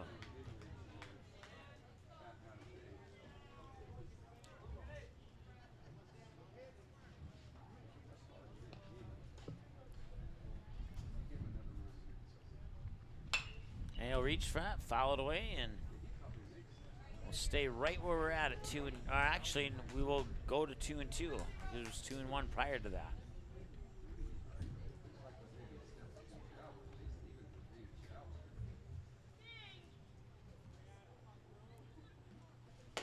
Swing and a miss. 2 outs, 2 stranded, and at the end of the 4th.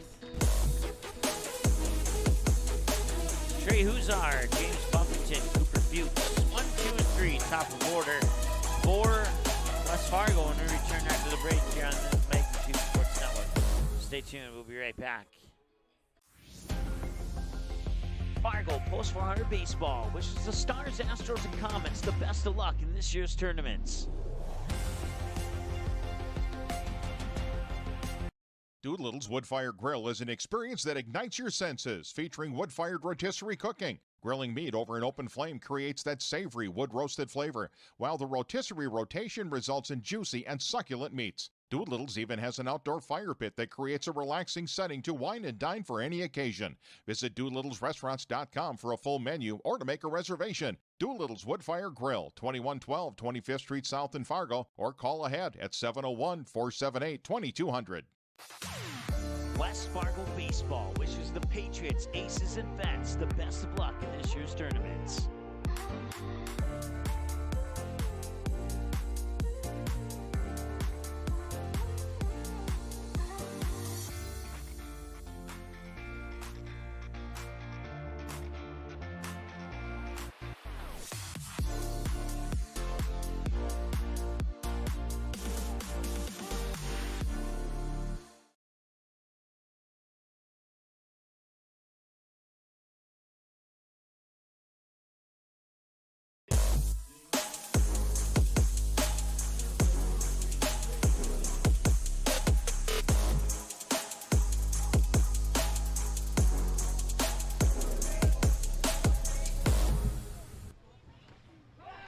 And the first pitch will hit Huszar, and he'll go to first.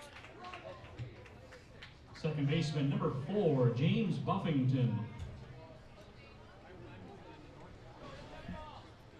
Buffington 0 for 1, sack bunt, ground out to third.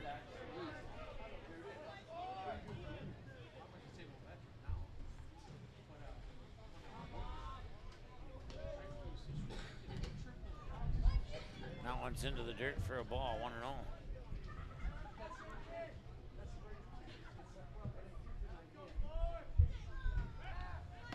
Pickoff attempt. Back in time is Huszar on first. We're an hour and 21 minutes into the ball game here. And the pitch. And that will miss for ball 2.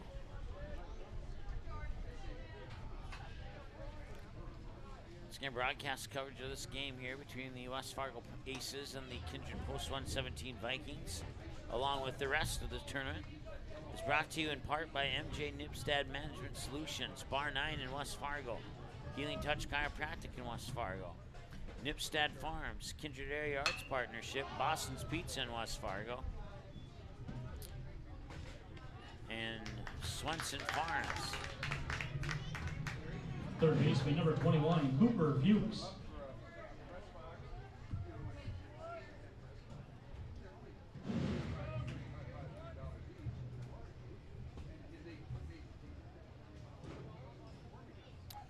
Cooper Fuchs now the batter. He's 1 for 2. Fly out to the third baseman and a single to right field. Now Coach Almaris coming out. As Swenson, I have him at 70 pitches, and it kind of looks like Jeremiah Doctor is limping a little bit, favoring that left leg. And it looks like we'll have a change in catcher here for Kindred. So we'll take a break because it'll take a moment for the new catcher to get his gear on, and we'll be back in a moment here on Magnitude Sports. Hey, it's Mike with Magnitude Sports. Check out this channel right here, Dakota Fins and Feathers Outdoors. It's owned and operated by a family in Bismarck, North Dakota that I've known for over 2 decades. Kids have grown up into fine young men, and during their high school careers, some of them even played games that were broadcast on Magnitude Sports. If you like hunting, fishing, general outdoor life, sunrise, sunset, everything hunting and fishing related, dogs, hunting dogs, they're the best. Then check out the channel and show them some love. Go to Fins and Feathers Outdoors. Subscribe to them today.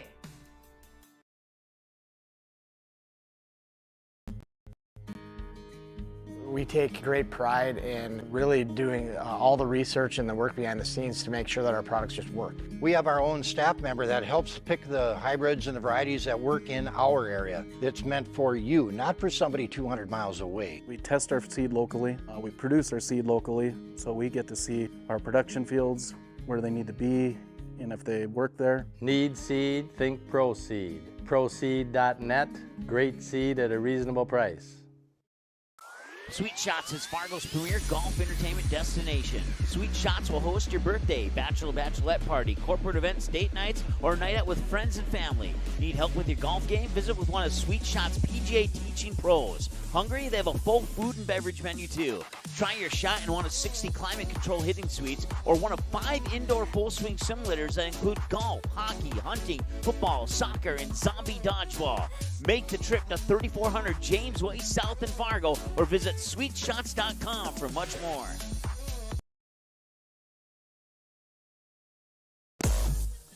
All right, we're back here in the top of the 5th. Cooper Fuchs is the batter, and now catching for the Kindred Post 117 Vikings is Magnitude Sports cameraman Bryce Whipple. Obviously not running camera today for obvious reasons, but he's done it on plenty of the games in the past, and he's been a blast to have on the team here at Magnitude Sports. And now he's going to do some work behind the plate here for the Vikings.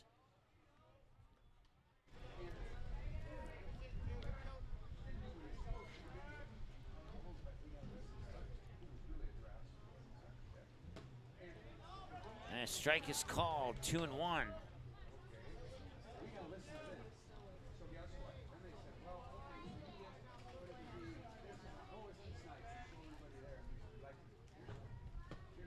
There's a strike.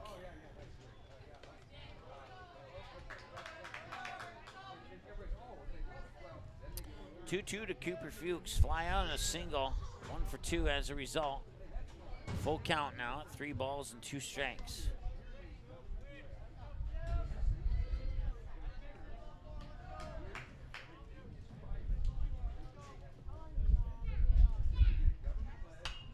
Fouled away, and we stay at 3-2.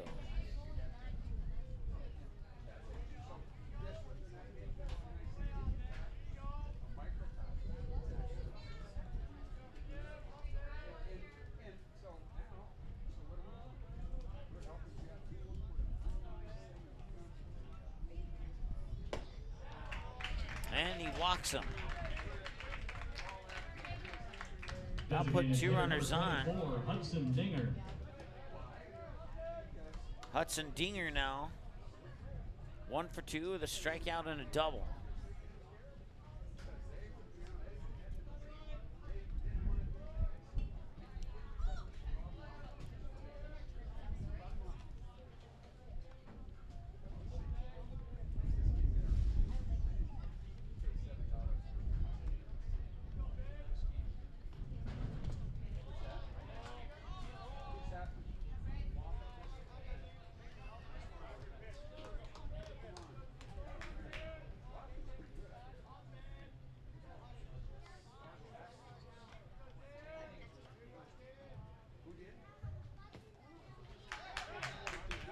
Throw to third, not in time, and Huzar takes third from second to put runners on the corners.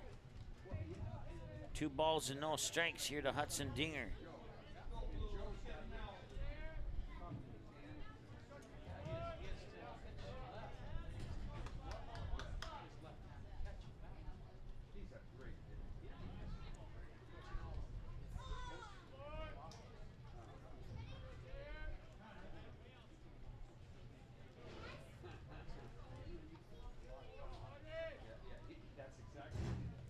Two-0 delivery, and swung on and popped up, and calling for it is Jack Packer, and he will make the catch. Out number 2. Shortstop number 5, Jet Collins.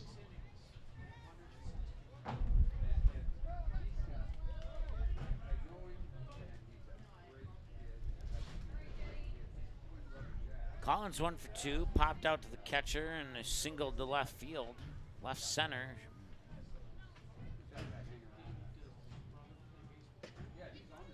And that one will miss, and it's ball 1.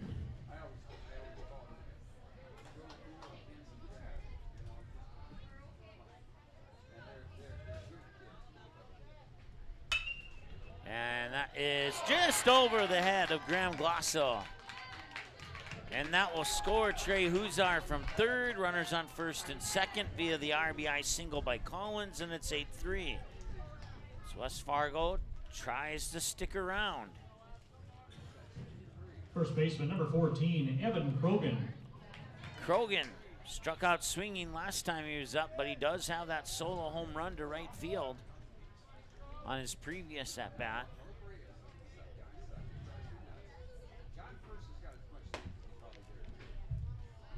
ball one. Swenson, 82 pitches according to my numbers. 83 coming up here, and that's outside for ball two.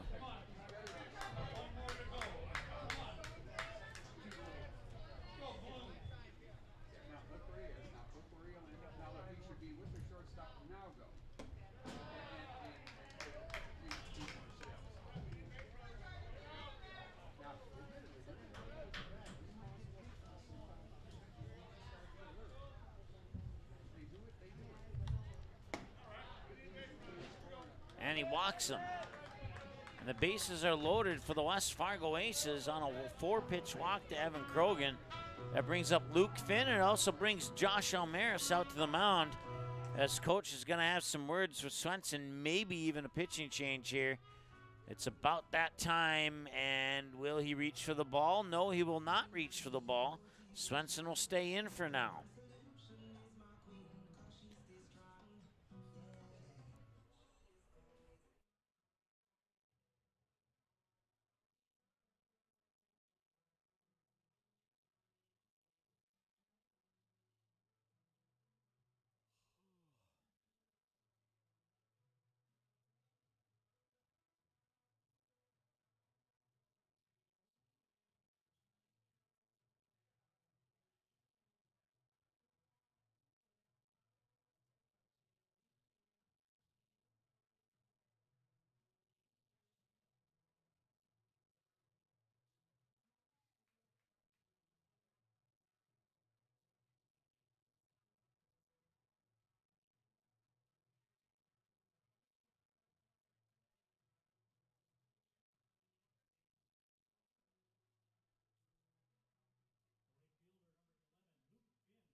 All right, big opportunity here for the Aces. Base is loaded.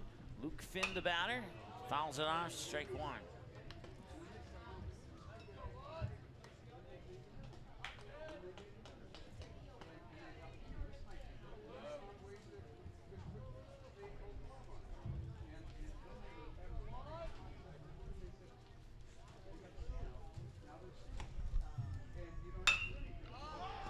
Popped up. Shallow left, calling off his teammates is Belosky, and he makes the catch. They strand three for the second time in this game, and we go to the middle of fifth, and Kindred holds on to an 8-3 lead. Got to add that run that they scored earlier. 8-3 lead. We'll be back in a moment here on Magnitude Sports. Stay tuned.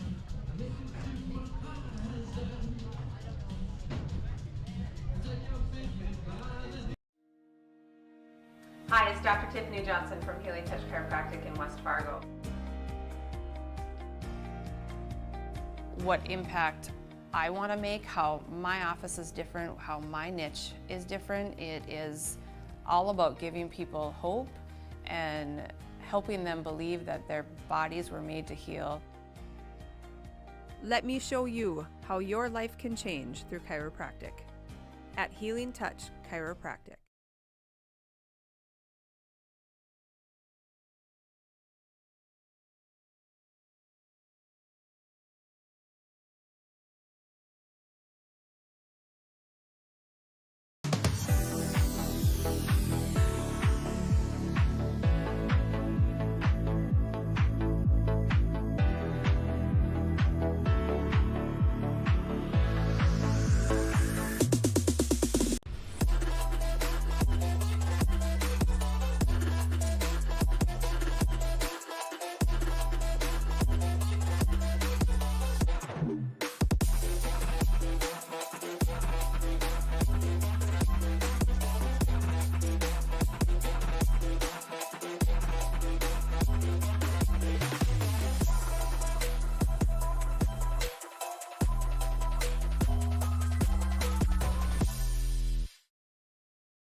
Welcome back. Bottom of the fifth here, 8-3 in favor of the Vikings. If they score 3, they can walk it off and win. And a diving catch in right field by Parker Henrik for out number 1. 1 pitch, 1 out. Back to the top of the order for Kindred, center fielder number 8, Mason Almaris. Mason Almaris, 2 for 2, single, and a sac fly to center. And looking at the radar, we might have some weather that will delay our 4 o'clock game here.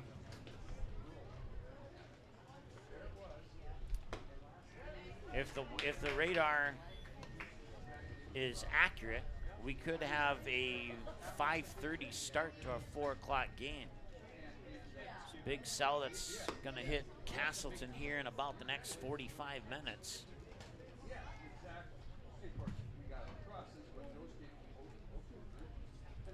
And it's a slow-moving storm that could take about an hour to get through. And a long 6-3 on Mason Almaris for out number 2.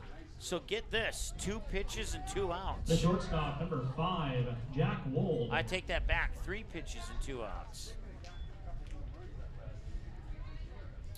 But if that, the only good thing that comes from that is my voice gets a little bit of a rest. You may have noticed I've toned it down a little bit in this game, because after 8 games in a couple of days, I'm starting to feel the effects, I'll put it that way.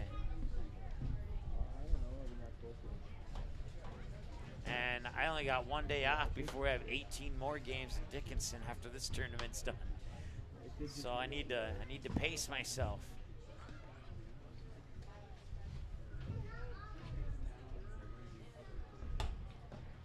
That one will miss for ball 3.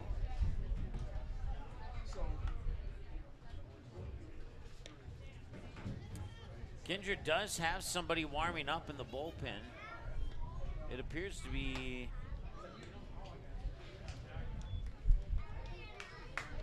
Jack McDonald warming up in the bullpen down on the first base side, as Jack Wold will go to first. Now batting third baseman, number 24, Nick Thompson.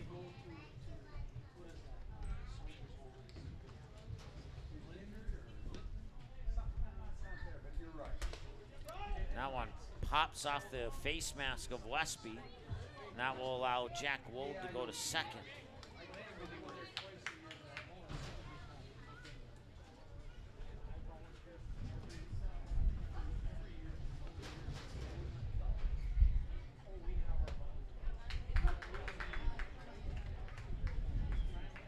One ball, 1 strike.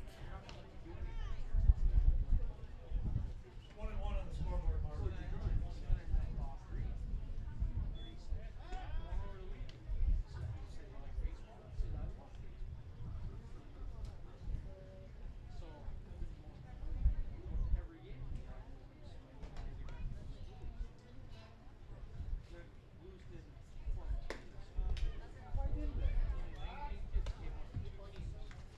2-1 now here to Nick Thompson. On deck is Jack Packer.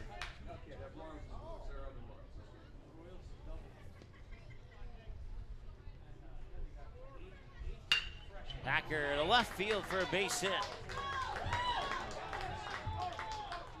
And that will score Jack Wold from second. Packer's going to try for a triple. And Packer's in on a stand-up RBI triple. How about that? 9-3 now in favor of the Kindred Vikings on the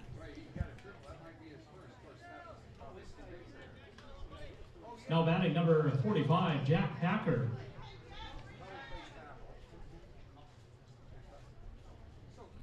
Okay. I mixed up Thompson and Packer. Nick Thompson with a stand-up triple RBI. My apologies there. I suppose after all those errors I charged to Packer, I felt a little guilty, and I wanted to give him an RBI triple, so.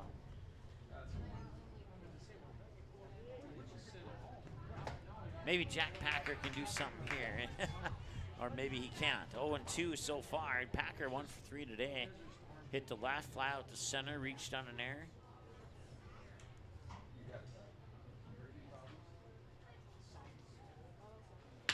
And he's gonna loop one into right field. That will score Nick Thompson.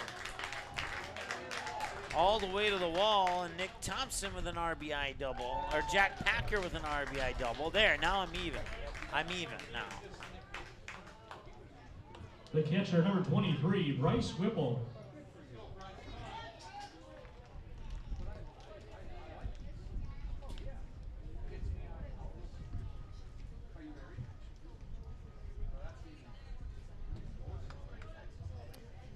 I think I said earlier that if Kindred could score 3, they'd walk it off. I misdid the math on that. They need 3 more to walk it off.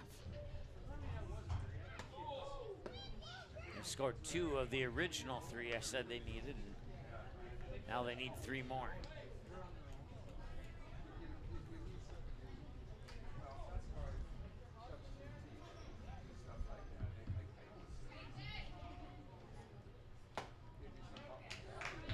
One and one as Doctor swings and misses. I'm sorry, this is Bryce Whipple actually, because they made the change at the catcher. So it's 1 and 1 to Bryce Whipple.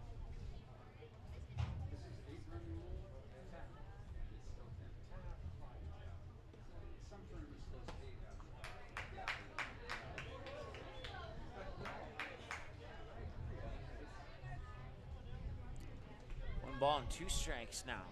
As it's getting a little breezy here in Kindred, or in Castleton.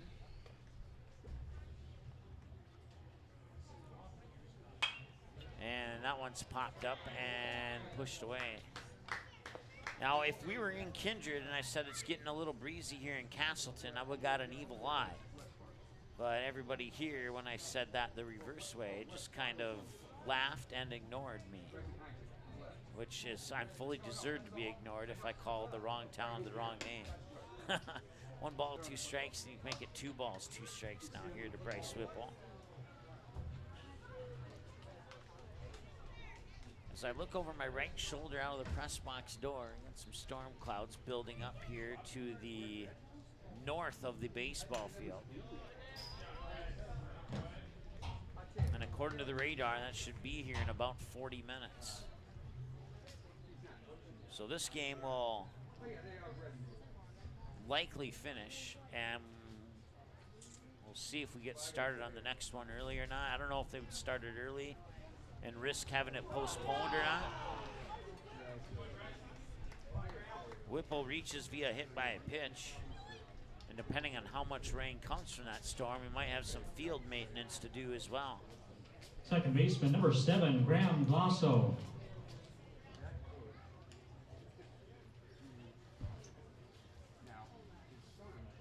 Number 11, Xander Rath, courtesy running for the catcher, Whipple, at first for Kindred.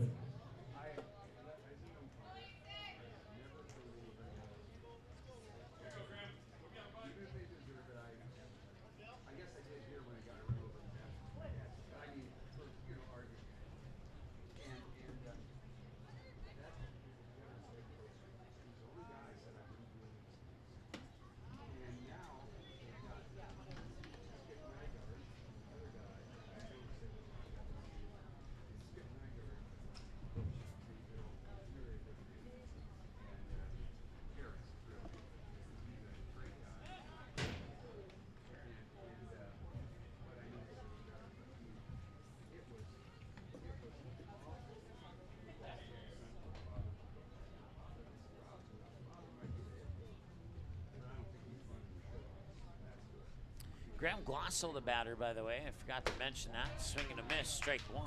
So 1 ball, 1 strike to Glosso.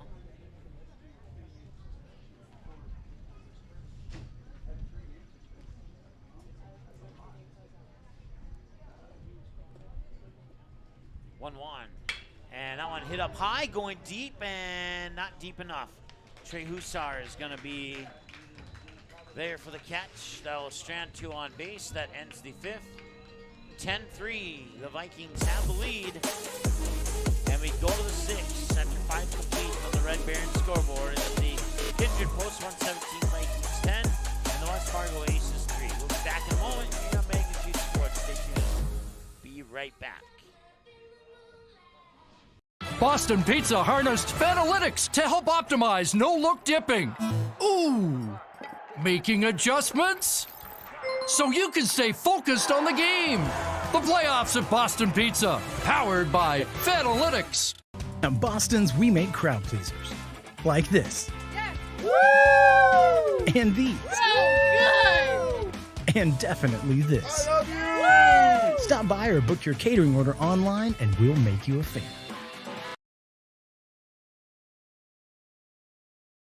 Bar 9 in West Fargo is your stop for that pregame lunch and for the postgame celebration. With over 30 TVs, you can catch your team anytime. We have a delicious food menu including wings, pizza, sandwiches, and more. Enjoy it inside or head on outside, day or night, to relax in the comfort of our updated outdoor patio. We also have slots, blackjack, pull tabs, and all gaming proceeds earned go to support West Fargo baseball. So catch your team's game tonight at Bar 9, 1405 Prairie Parkway in West Fargo.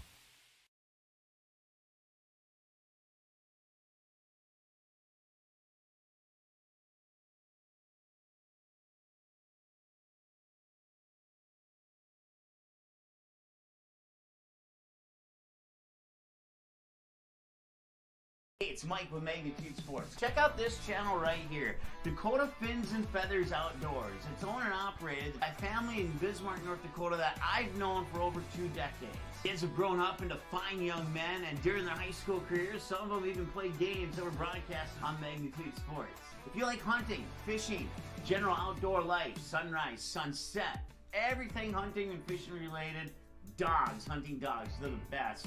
Then check out the channel and show them some love. Go to Fins and Feathers Outdoors. Subscribe to them today. Top of the 6th. Let's see here. It is a new batter here. It is Espen Westby. And he's taking the place of Kaysen Nordic in the number 8 spot in the lineup.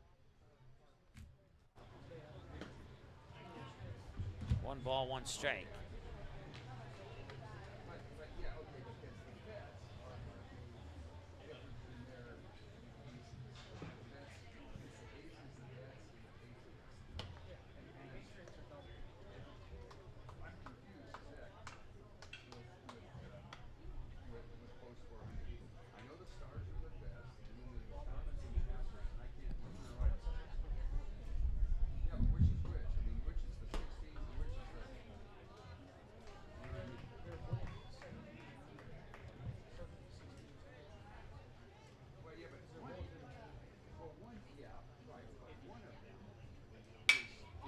One's popped up, going to right field. And backing up there's the second baseman, who I don't know who it is yet.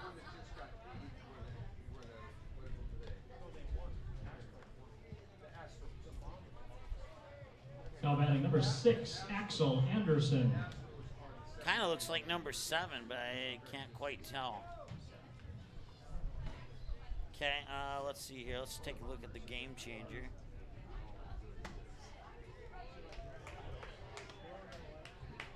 They haven't switched it on Game Changer, so maybe it's Jackman. No, it can't be Jack McDonald. Well, it could be, I guess, but base hit for Westby. Actually, no, that's not Westby. That was Axel Anderson who got the base hit. And now Trey Huzar is the batter.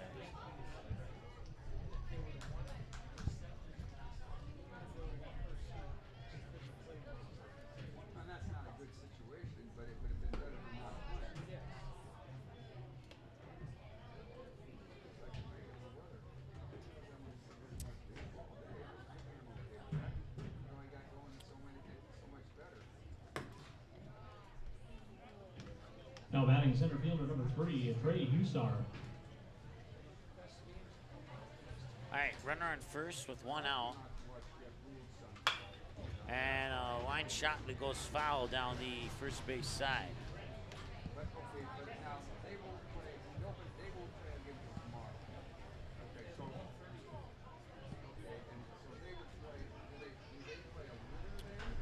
And it is starting to, I hear rain.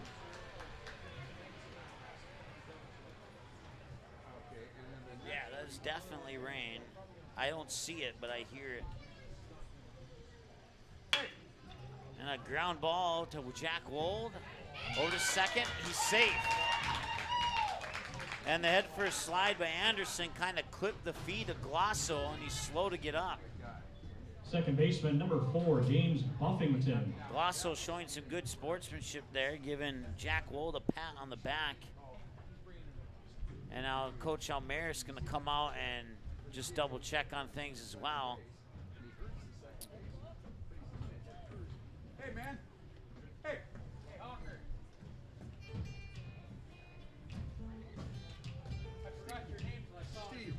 Axel Anderson sliding into second base.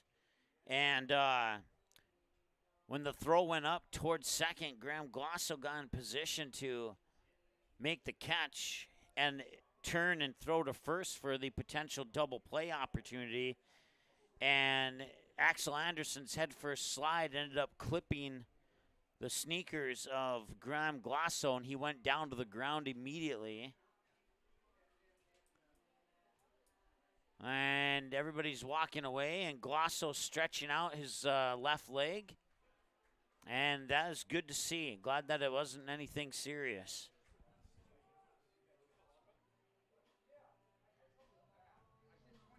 Now pitching for Kindred, it's number 1, Jack McDonald. So at 4 o'clock, it's supposed to be the West Fargo Vets in Wapaton. We'll see if weather allows that.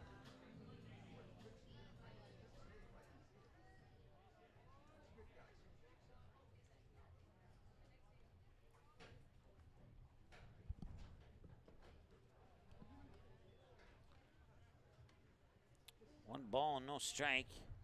Here to Trey Huzar. 1 for 2, single to right, ground out, hit by a pitch.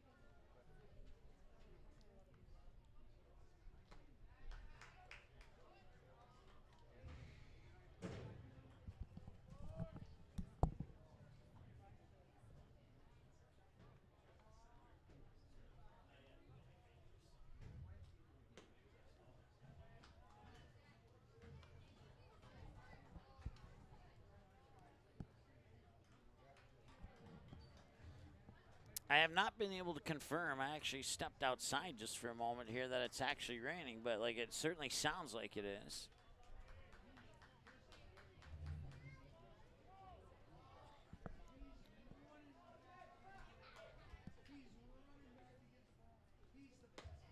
And now that I listen closely, I think it might be more of a fan that I'm hearing. But like it's weird because I've been here for 8 games and I haven't heard that sound before. Full count, 3-2. And he strikes him out.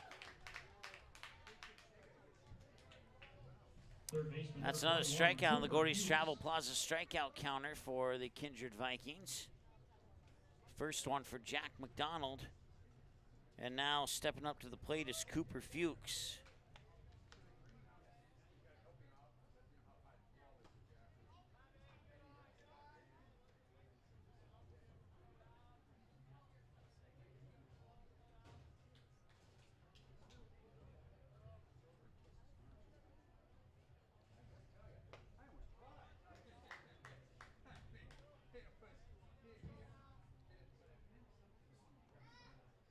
One ball, one strike, 2 outs.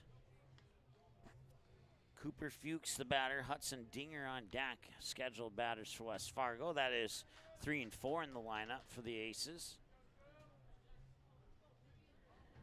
And that pitch will miss for a ball. It's 2 and 1.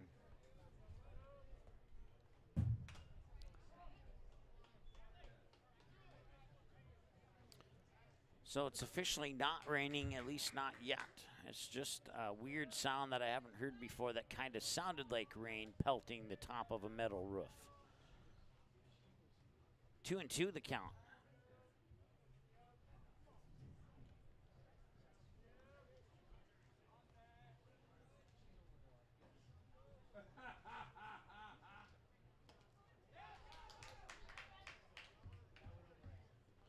Runners will advance 90 feet on the wild pitch that escapes into the backstop.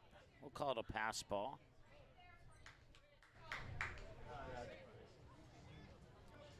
And it's a full count now here to Cooper Fuchs. And the Aces have had the bases loaded in the top of the 4th, the top of the 5th, and now they're potentially a pitch away from having them loaded in the top of the 6th. They left 3 stranded in the 4th. They left 3 stranded in the 5th. Can they capitalize on what could possibly be their final opportunity to get back into this game?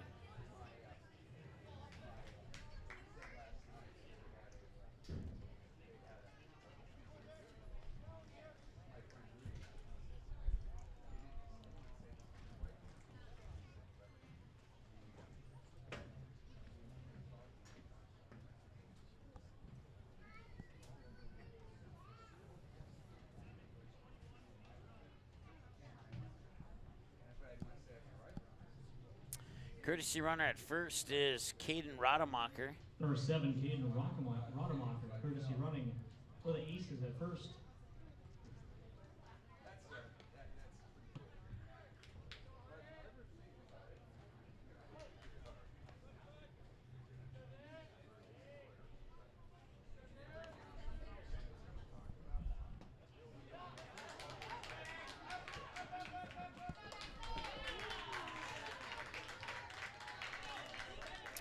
Run will score on a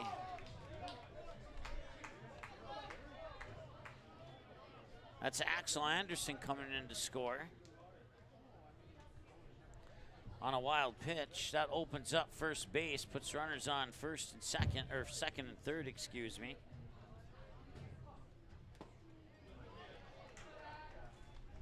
And it's 10-4. So the Aces not going away.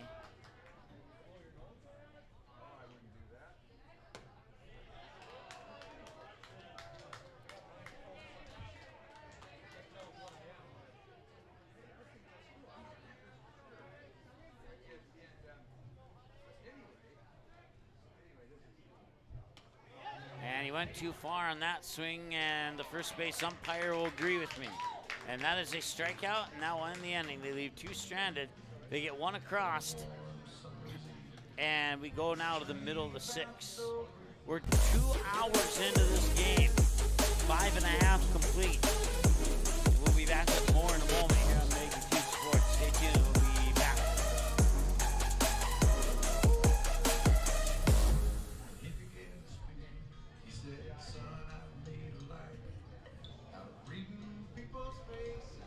Buffalo Wild Wings isn't supposed to make a burger this good. Like, you might even forget we have wings good. So we threw in 6 boneless wings for $1 as a reminder. Buy any burger, get 6 boneless wings for $1. Only at Buffalo Wild Wings. Abby says she wants to marry a B-Dubs Honey Barbecue wing. We get the sweet, tangy allure of honey barbecue sauce, but you can't marry a chicken wing. What are you going to serve at the wedding? Their family? 26 sauces and seasonings at Buffalo Wild Wings.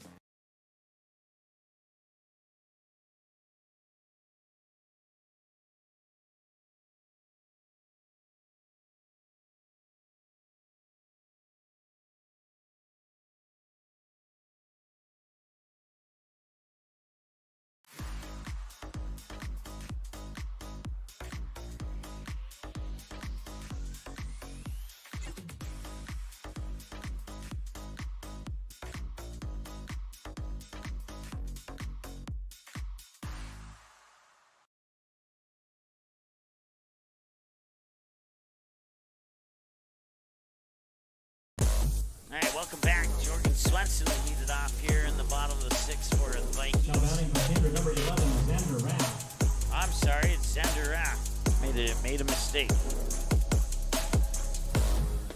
Because they switched, which they're allowed to do. So, 1 ball, 1 strike.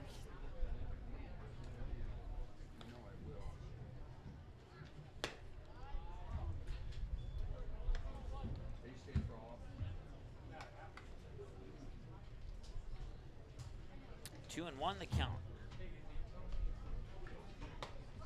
Swing and a miss, 2 and 2. 3:34 now.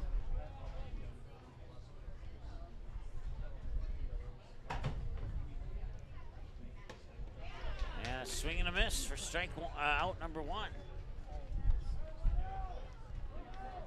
Another strikeout on the Gordy's Travel Plaza strikeout counter. Stanley Belaski, 0 for 1 with a walk, and a strikeout swing.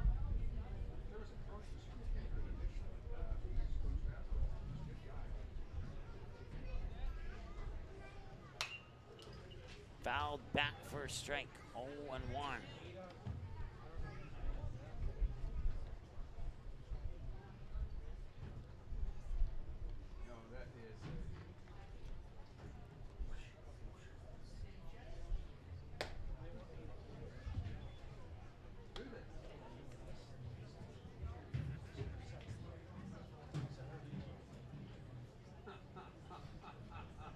Obviously, you're doing pretty well. 1 and 1 turns into 2 and 1. We've hit the 2-hour mark of this ball game.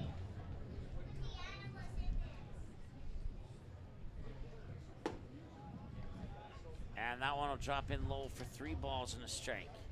And these last couple innings just kind of dragged this game out a little bit here,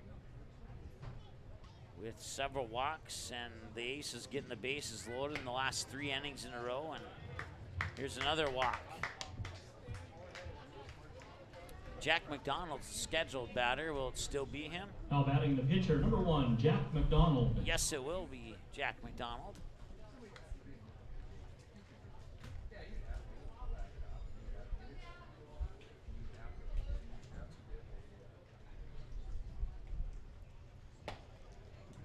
A strike is called. I want to say hi to Chase Carpenter is tuning in. The only one. This is our second game of the day. So the first game went to the Fargo Post 500 Astros by a score of 6-3 over the Fargo Post 2 Bombers. So the Bombers season has come to a conclusion, and the Astros will wait to play at 1:30 tomorrow against either Devils Lake or Castleton.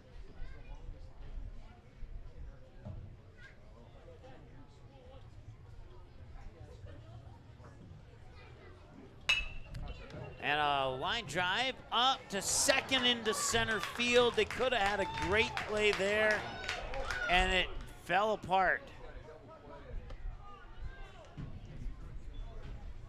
They could have got out of this inning. Instead, the inning continues with runners on the corners. For Kindred, center fielder number 8, Mason Almaris. So that'll go into the books as an error.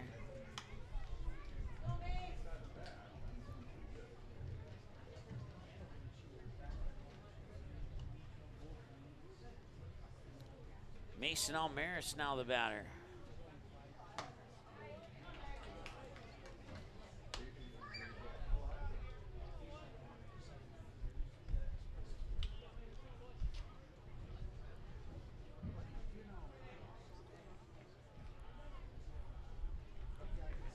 Almaris takes that pitch up high and in to even up the count of the ball and a strike. So if you're just tuning in, Kindred got on the board first with a 1-0 lead after 1. West Fargo answered on a solo home run to right field, the only home run of the tournament so far, in the top of the second.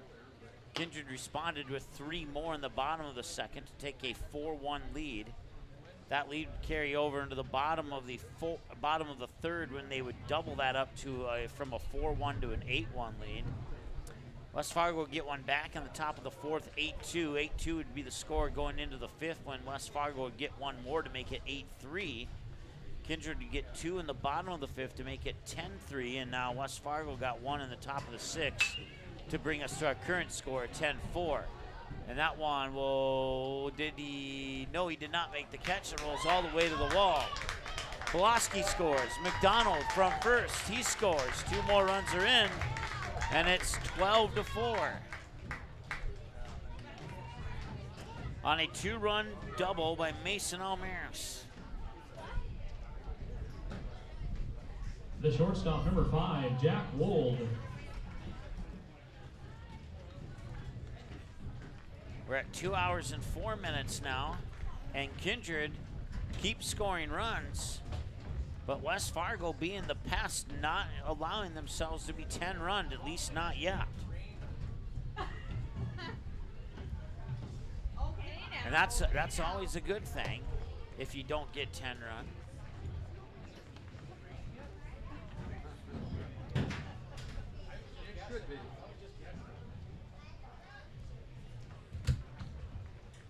One ball, no strike to Jack Wold.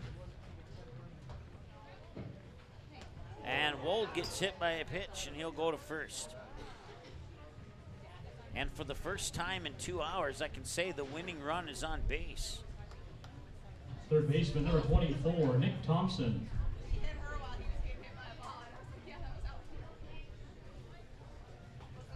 Nick Thompson, walk, a fly out, and a 2-run RBI triple on his most recent at bat that I accidentally credited to Jack Packer, who actually bats next if we can get that far in the lineup. At least he's a scar, and I just looked over, and he is indeed on deck. Swing and a miss, strike one here to Nick Thompson.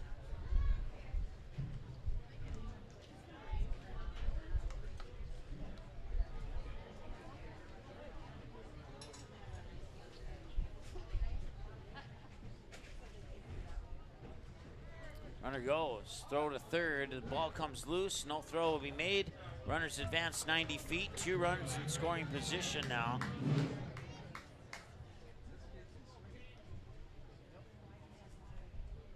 One ball, one strike to Nick Thompson, and all Nick Thompson needs is a base hit. And we can close out this game here. Swing and a miss, strike 2. But something tells me we're gonna see the top of the 7th. I just get that feeling.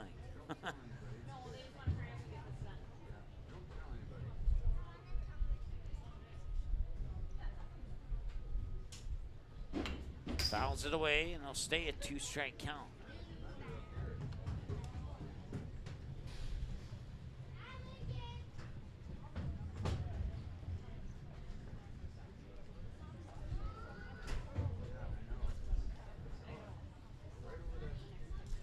Swing and a miss. There's a strikeout for out number 2.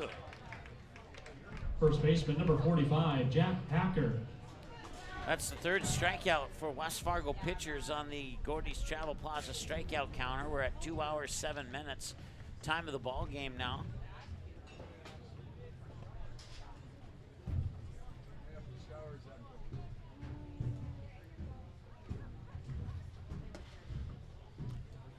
And that's ball 1. Jack Packer, 2 for 4. Single to left, a fly out to center, reached on an air, and a double to center.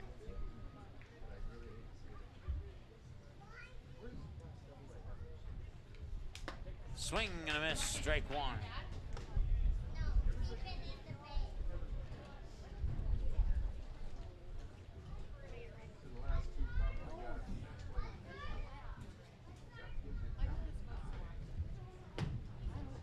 There's strike 2.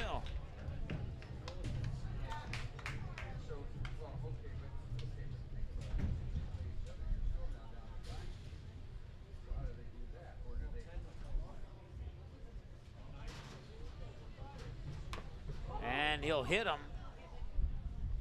Or will he? Or was it fouled away? Must have been fouled away.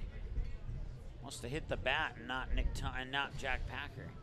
Not sure why I keep wanting to mix those two up for. I don't know.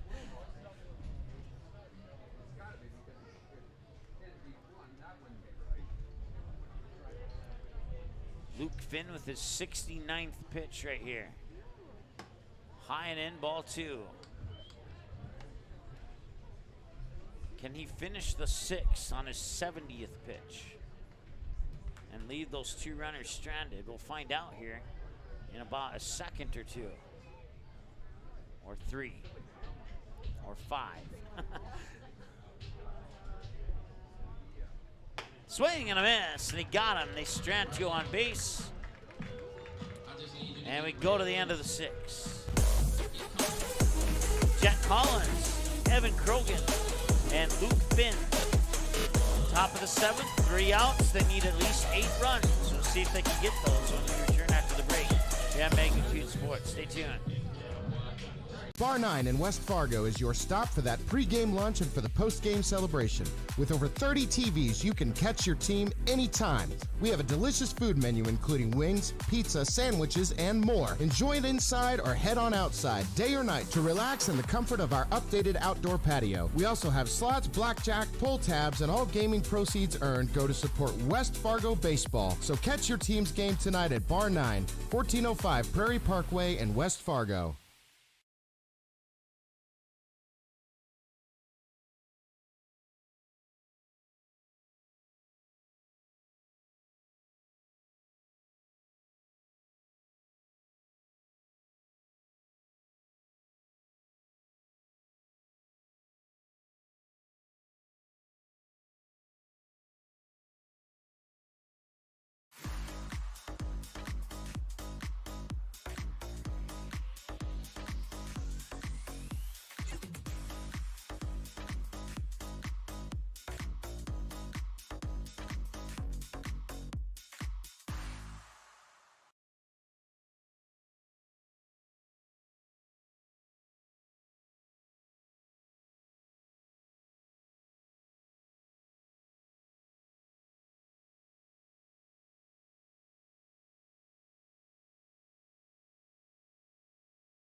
Welcome back, top of the seventh. Check that, it's somebody else.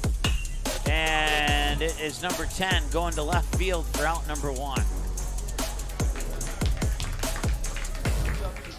And number 10 was Caden Olson. So Caden Olson will fly out to left field. First baseman, number 14, Evan Krogan. And Evan Krogan, last time he was up to the plate with nobody on base, he knocked one over the right field wall. We'll see if he can do it again. He'll take strike 1 there. Every other time he's been to the plate, there's been a teammate or two on base. 0-1, outside, 1-1. We're approaching 4 o'clock, 3:47. So our next game will not get started at 4, and depending on the weather, it might be even later, but we'll see. 1-1. Missed 2-1. We were 7 minutes behind in game 1. We caught up 2 of those minutes. We started this game 5 minutes late, as this game was supposed to start at 1:30, and it started at 1:35.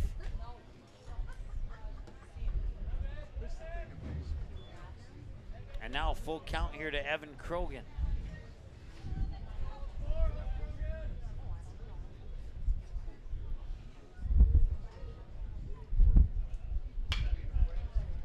Now one's fouled down the third base line. We stay where we're at 3-2.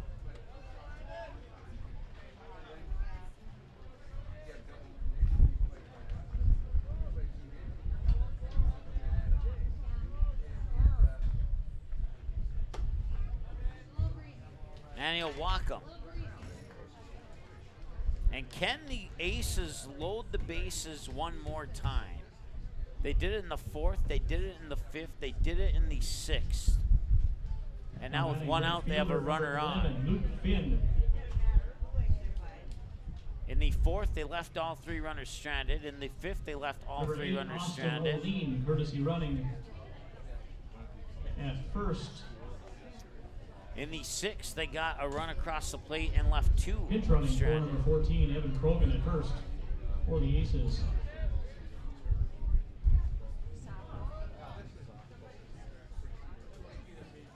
Not sure who came in to run at first. We're trying to figure it out here. I didn't see him sneak in until late. Strike is called.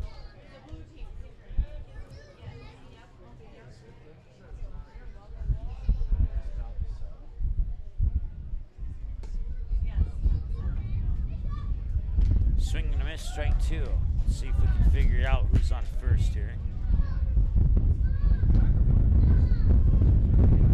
It's number 8, Austin O'Lean.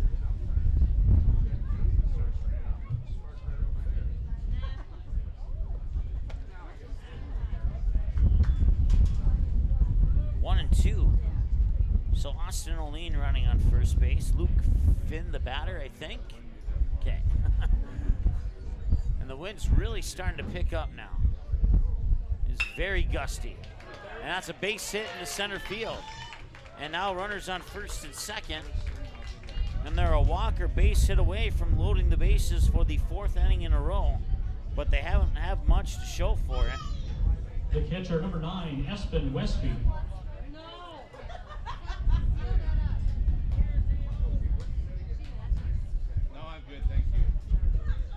West Fargo with 9 hits in this game.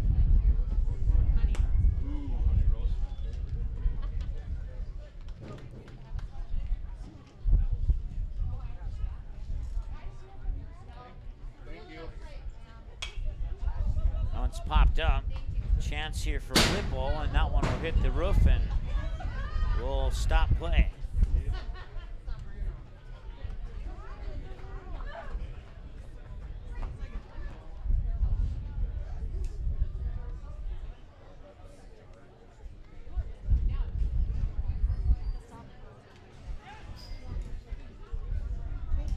And the runners will advance to second and third.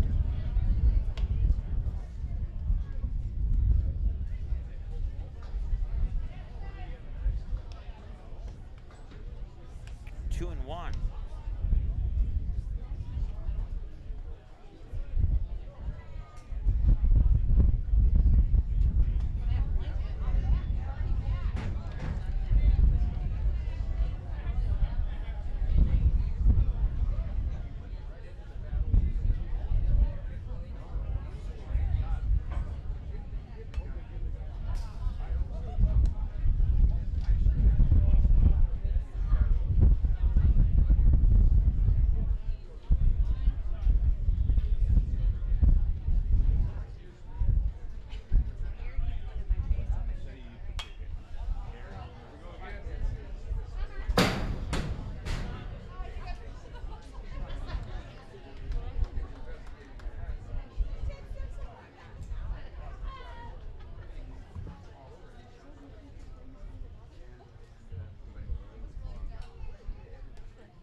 So full count here. Batter Espen Westby.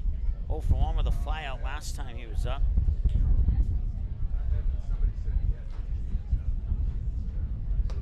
And Westby will spin away, and they will load the bases for the 4th inning in a row. And can they capitalize on it this time? Now batting number 6, Axel Anderson. They failed to in the 4th and 5th. They got a run across in the 6th. The runs they got in the 4th and 5th came before the bases were loaded. The only difference this time is there's 1 out on the board instead of 2. And that one's sent to left, and making the catch for out number 2 is whoever's in right field for Kindred. I don't have a jersey number for that individual. Back at the top of the order for the Aces, center fielder number 3, Trey Hussard.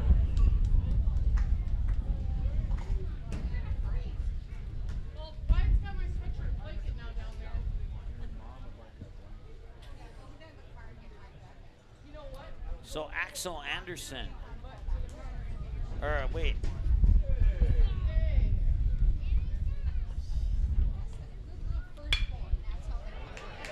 Trey Hussar sends one to the wall, and that will score a run. And rounding third is Luke Finn, and he will score. And it is a 2-run RBI triple. Or check that, it's a 3-run RBI triple for Trey Hussar. Second baseman number 4, James Buffington.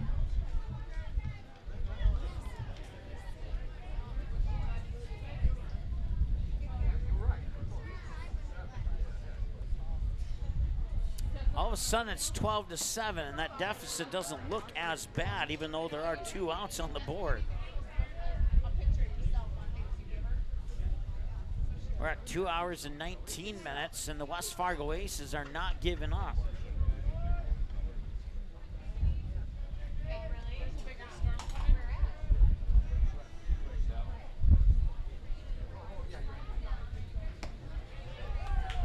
And a strike. 1 ball, 2 strikes to count.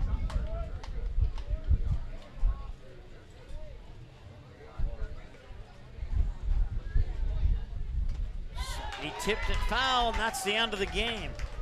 And that's your ball game. Final score. They strand 1. Elimination game. And the West Fargo Aces season comes to a conclusion, but they put up a fight here against the Vikings. It fell short, 12-7 with 3 runs in the top of the 7th. And if they could have capitalized on those bases loaded opportunities in the 4th, 5th, and 6th, scoring more than 1, then there's a possibility we're playing the 8th inning right now. But that's not how it worked out. And the Aces season is done. They will finish, 10-10 regular, 1-1 in the term, 11-11. So they finish 11-12 in conference play this season with the 1-2 record in the tournament. And Kindred will move on to play the loser of our next game between Wahpeton and the West Fargo Vets.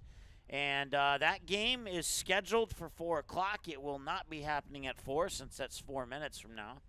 And we'll have to keep our eye on the weather forecast. So if we're not on at 4:30, you know it's weather related. Let's put it that way. But we will be back on at some point, and we'll let you, and hopefully that's sooner than later. So FYI on that, we'll talk to you as soon as we can. Preceding broadcast was an exclusive presentation of the Magnitude Sports Network. Subscribe, click the bell, and visit magnitudesn.com for a schedule of our upcoming broadcasts.